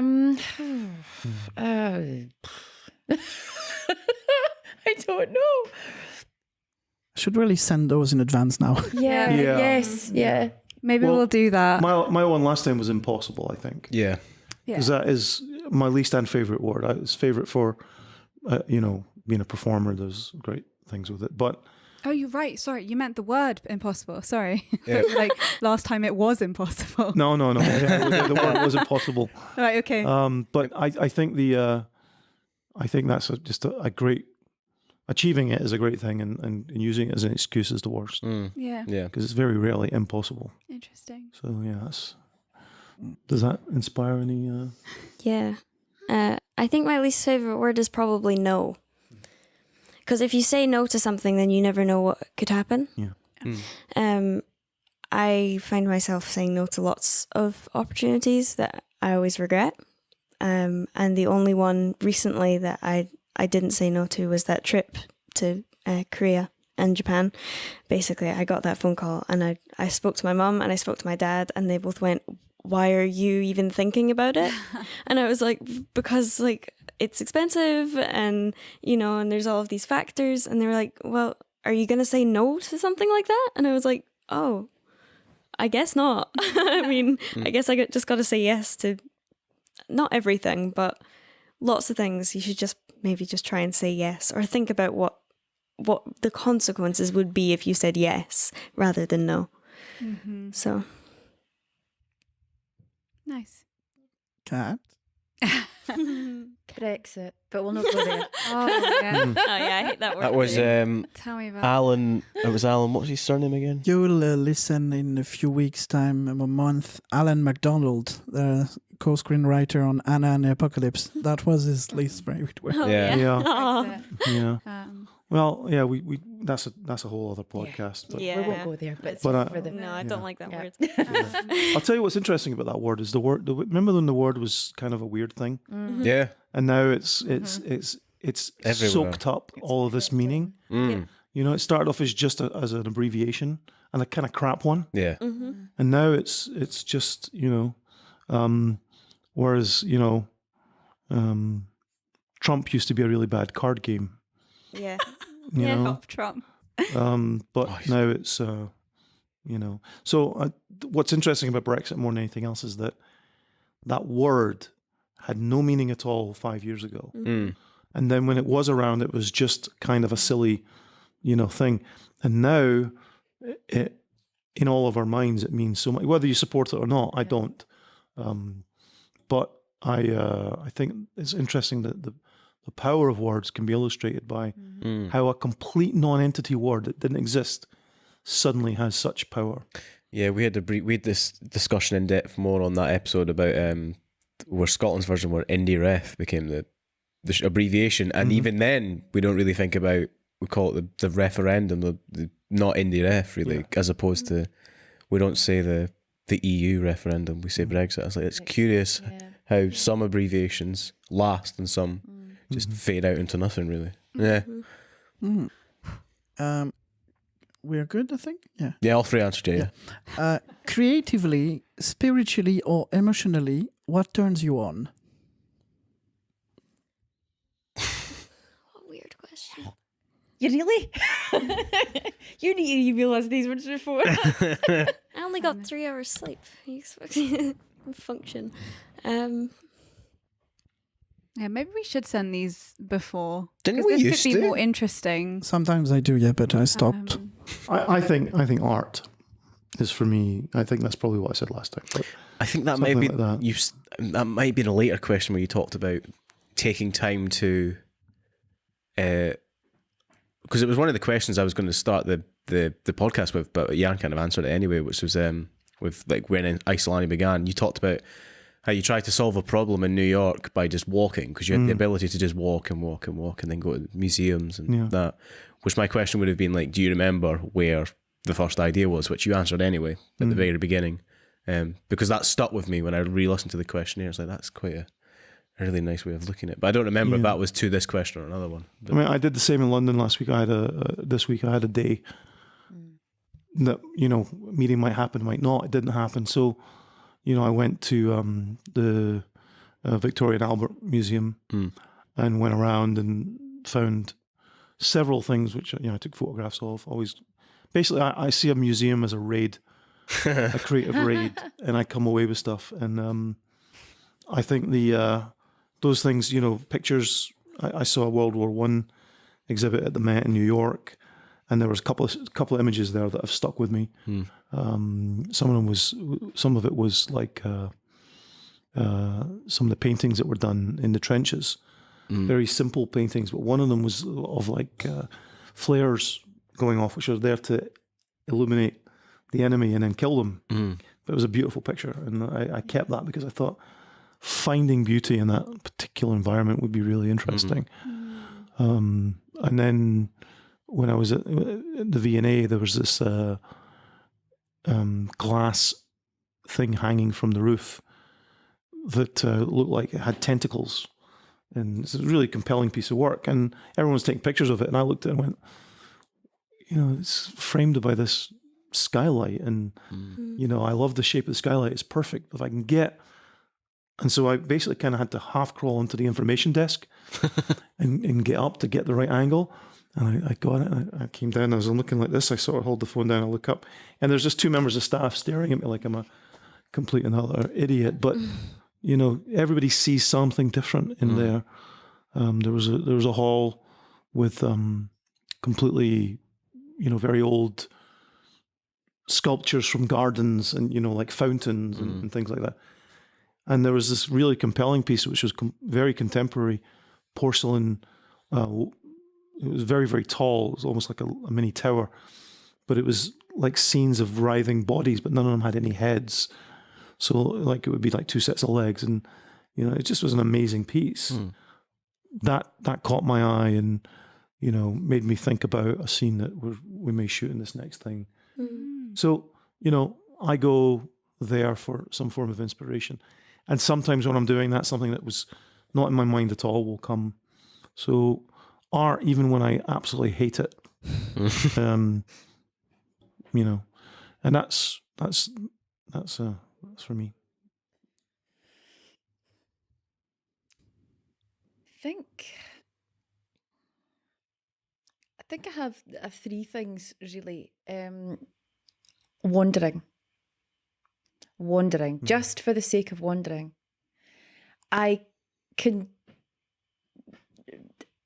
especially. I mean, I don't do it as often now. But if I find myself in somewhere that I've never been before, I love to wander because I get inspired by buildings and people and smells, and I do love to just wander and just not have a purpose and not have to be, and it's different now when you have phones because you can always find your way back to where you need to get to. But I think an aimless wander is a wonderfully spiritually creative, there you go, inspiring thing.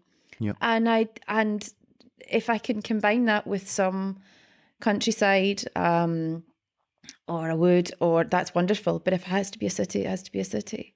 Yeah. Not all who wander are lost. Yeah, oh no, definitely. Not all who wander are lost. Oh, definitely not. No, I think it's a way of finding direction. It's to wander without direction. It's why New York is great. Yeah. Why New York is great. I mean, New York is just visually compelling. And then once you've had enough, get into Central Park, and then Yeah. So it's I think it's my last big wander when it was in London in November, and I haven't a clue where I quite ended up, but I had a great time. I know, but yeah, it's a real pleasure just to wander, and I get a lot of inspiration from that. Yeah, nice. Okay. I don't know. I think I get a lot of inspiration from nothing, from silence. I don't like sitting in silence. In fact, I hate sitting in silence, because I can't picture anything. I can't visualize.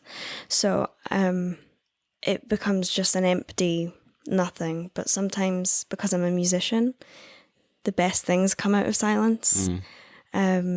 So not so much for acting, but for music. When I'm writing music, I usually just sit for like 2 hours. I either listen to something quietly or I don't listen to anything at all. And then I'll get like the best idea and I'll write it, and it'll take me 5-10 minutes to write a song.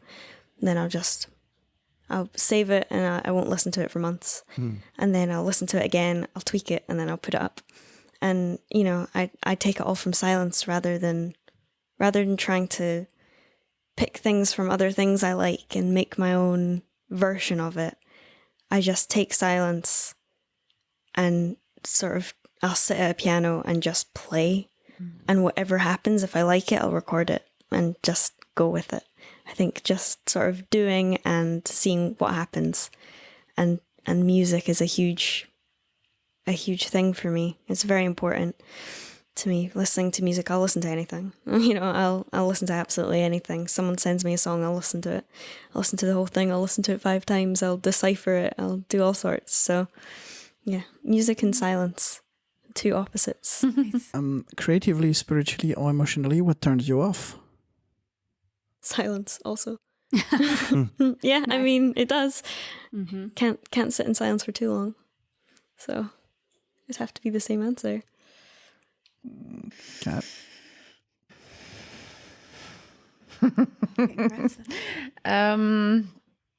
Closed-mindedness and lack of enthusiasm usually for me. Which might be what I said before, but usually that's the thing that Yeah.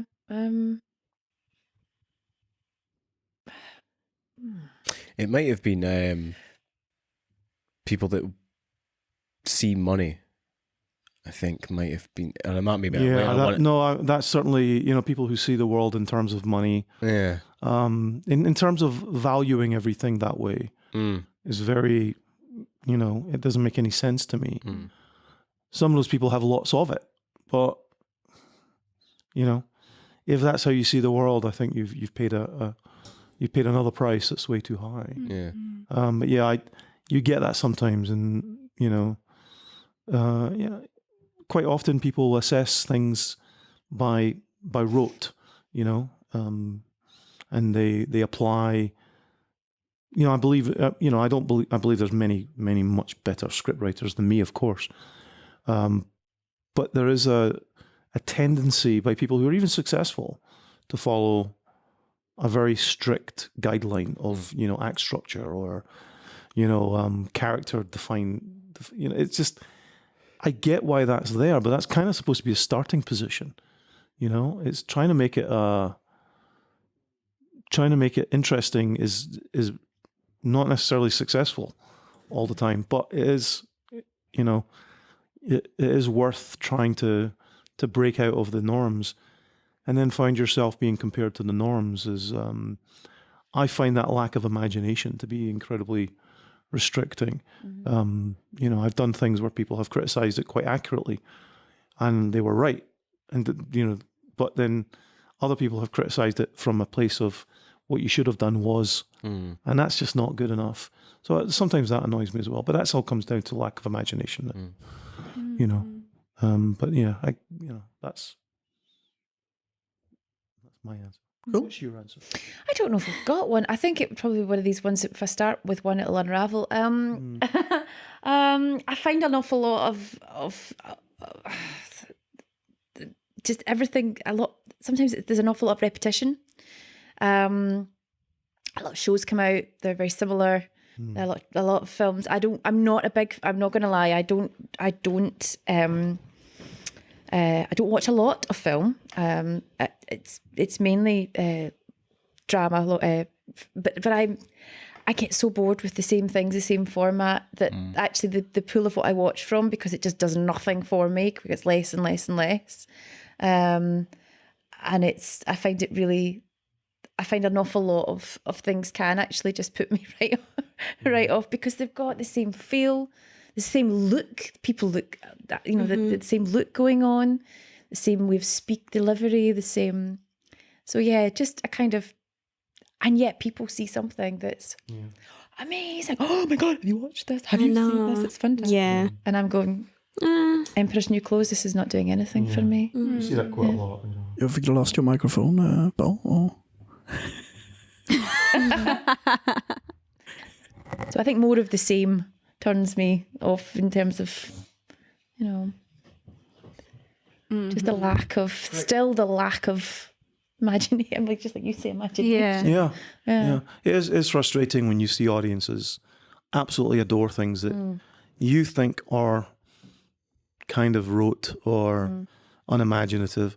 I remember seeing The Exorcist when it came out again, which was 15 years ago, in Cumbernauld at the multiplex out there. It was on a Thursday night. It was packed, and it was all people who'd come to see a slasher movie, and you know, the most horrifying movie of all time. And my God, they were bored halfway through. People were leaving.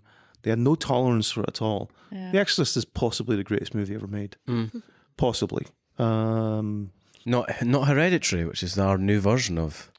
I'm not a fan of Hereditary. I wasn't either. I went in. I couldn't. I think I rated it bad, but then I went back and was like, you know what? There is enough. There is so many ideas in here, because when I read into originally there was a lot of stuff cut from what the final thing would have been, and I thought that there is a good story in here. I just feel that it got overtaken by, you know, people try to say it's the scariest thing, because lots of people do that. I mean, that just happened with Bird Box recently. People going, oh, this is the new terrifying thing. I'm like, stop saying this is the scariest thing that's ever been, because you just set up these impossible expectations, and horror itself doesn't. I'm a great lover of horror. It's probably because I think Alien, I watched it young enough that it had an effect, but realizing how good a film it was with everything that was involved, like art, sound, direction, all of the stuff in it is phenomenal to me. It made me appreciate that horror isn't necessarily just cutting up bodies and being terrified. There's a lot more to it. The biggest as problem well. for me for Hereditary is it's got a couple of astonishing performances in it. Astonishingly good. Toni Collette is amazing in it, but everybody kind of concentrated on her performance and kind of ignored the fact that for me the strongest performance was Gabriel Byrne, whose quiet, repressed husband, who's in this immense amount of pain, was such a subtle performance compared to Toni Collette's character, who's unraveling, and it really was a shame that performance was ignored, the subtlety of that performance. But worse was it was a great family drama with this really kind of, it wasn't a very sophisticated horror story. It was to me, it was very sort of, Halloween horror movie style setup that was pasted in there. Whereas The Exorcist is very much gets under your skin. It's like, what if this was real? And everybody comparing Hereditary to The Exorcist, I think, was a big mistake. I agree. Yeah. I think I would have seen it completely differently if I hadn't have read that whole seeing it that way. I'll tell you what, if I watch that film again, I will. I know I've only seen it once. The stuff with the miniatures is astonishingly good. The scene at the dinner table, where I don't want to give too much away, it's not a spoiler thing, but the scene at the dinner table where she confronts her son is astonishing. But unfortunately, that very last shot of one of the characters sort of staring into space, while somebody who's not one of the main characters in the movie explains what's been going on. So that you know what's been happening, and then we cut to black. That feels like we've only got a day left to finish the film, and let's just finish it. That's the problem with that. And I think for me, Hereditary is a good example of it feels not half done, 90% done, and that just with whatever the director wanted to do, if there was a conflict there, I don't know. Something's missing from that movie, and that lacking 10% has, for me, 60% impact. But Hereditary is, A Quiet Place was a phenomenal film. Please don't think about it. Please don't think about it. Have you seen it? Yeah. So I went to see it, right? I absolutely loved it. I absolutely loved it. But I came out, and I'm so intolerant about bad logic in movies. I came out, and my brain was like starting on the bad logic. Just don't think about it. So I'll tell you what I did. I went and I bought 4 tickets and went with people the next night and watched it again and shut off from thinking about it. Oh, I couldn't And I stop really enjoyed it the second time. And then at dinner afterwards, we just tore it apart. I can't watch it again because the logic in it is so bad. But the ride, the direction, everything that makes the film exciting and scary and fun, all of that stuff is brilliant. But my God, could somebody not just think some things through?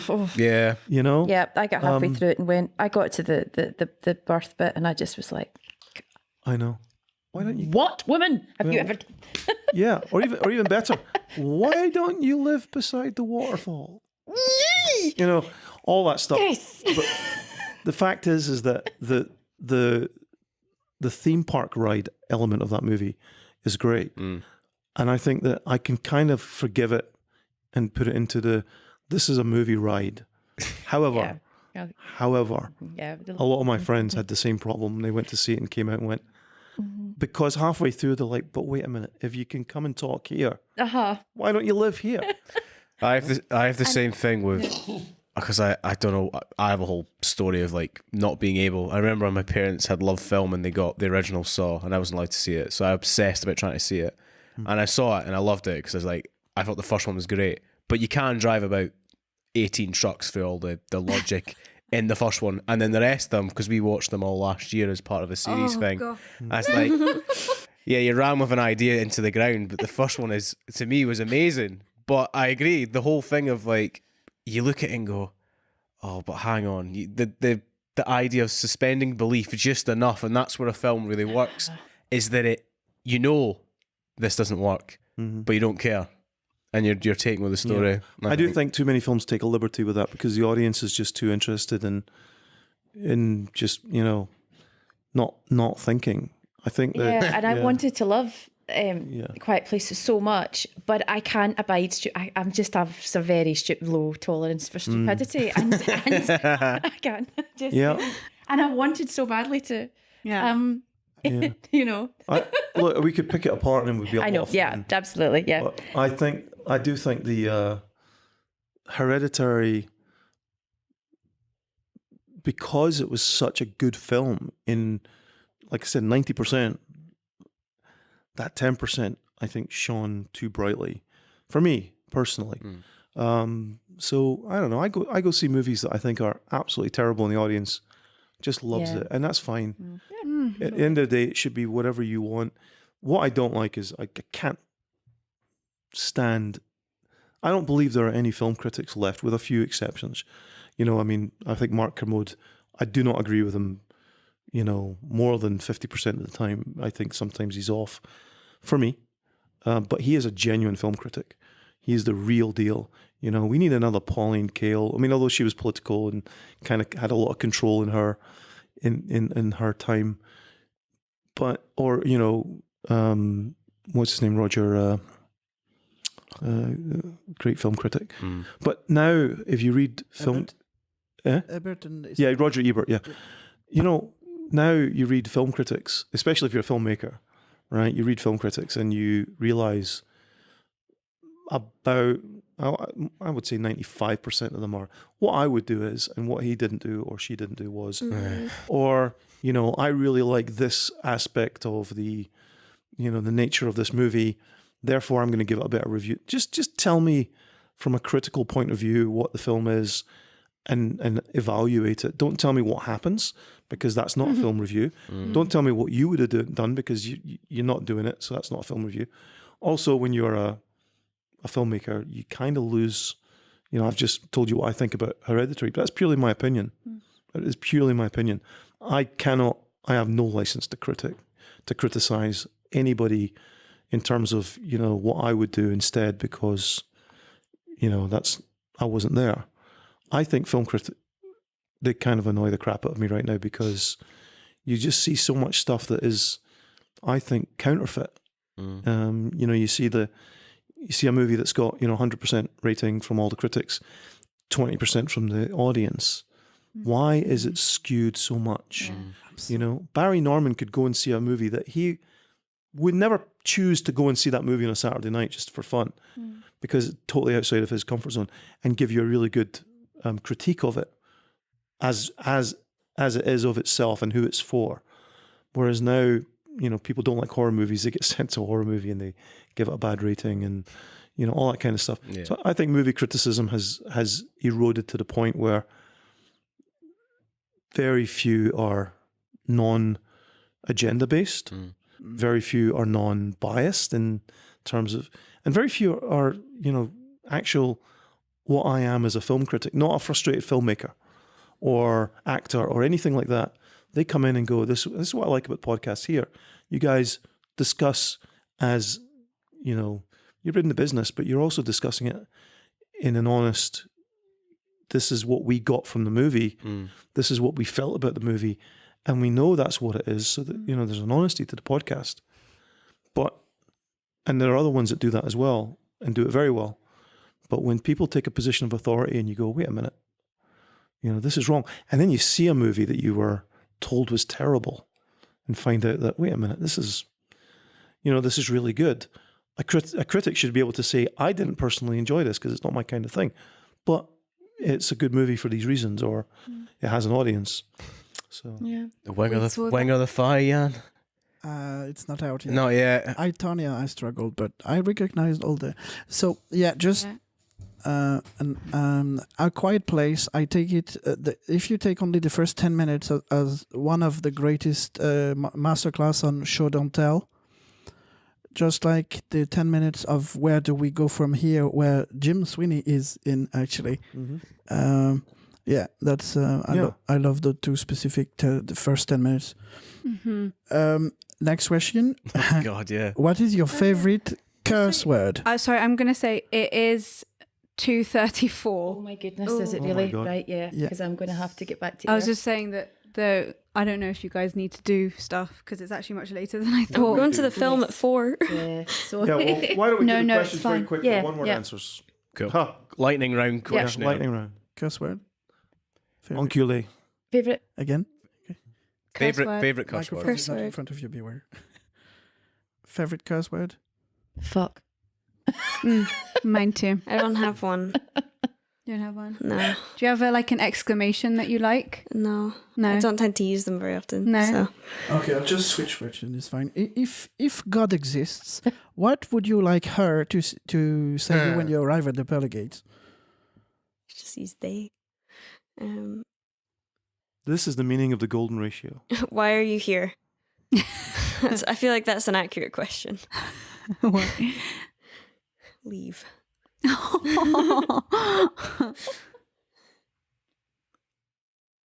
Dunno. Okay, with let me see. Top 3 influential books in your fields, so directing or acting, that you would recommend for beginners who want to be acting or directing Or writing. or writing. The visual story, blink of an eye, and I think Adventures in the Screen Trade or Which Lie Did I Tell by William Goldman. Those are both great for writing. Blink of an Eye for editing by Walter Murch, and visual story. I've blanked on the author, but it's a very, very good book on thinking through a scene visually. Every scene should work silently to varying levels, and visual story helps a lot with that. Cool. What was it? Let's see.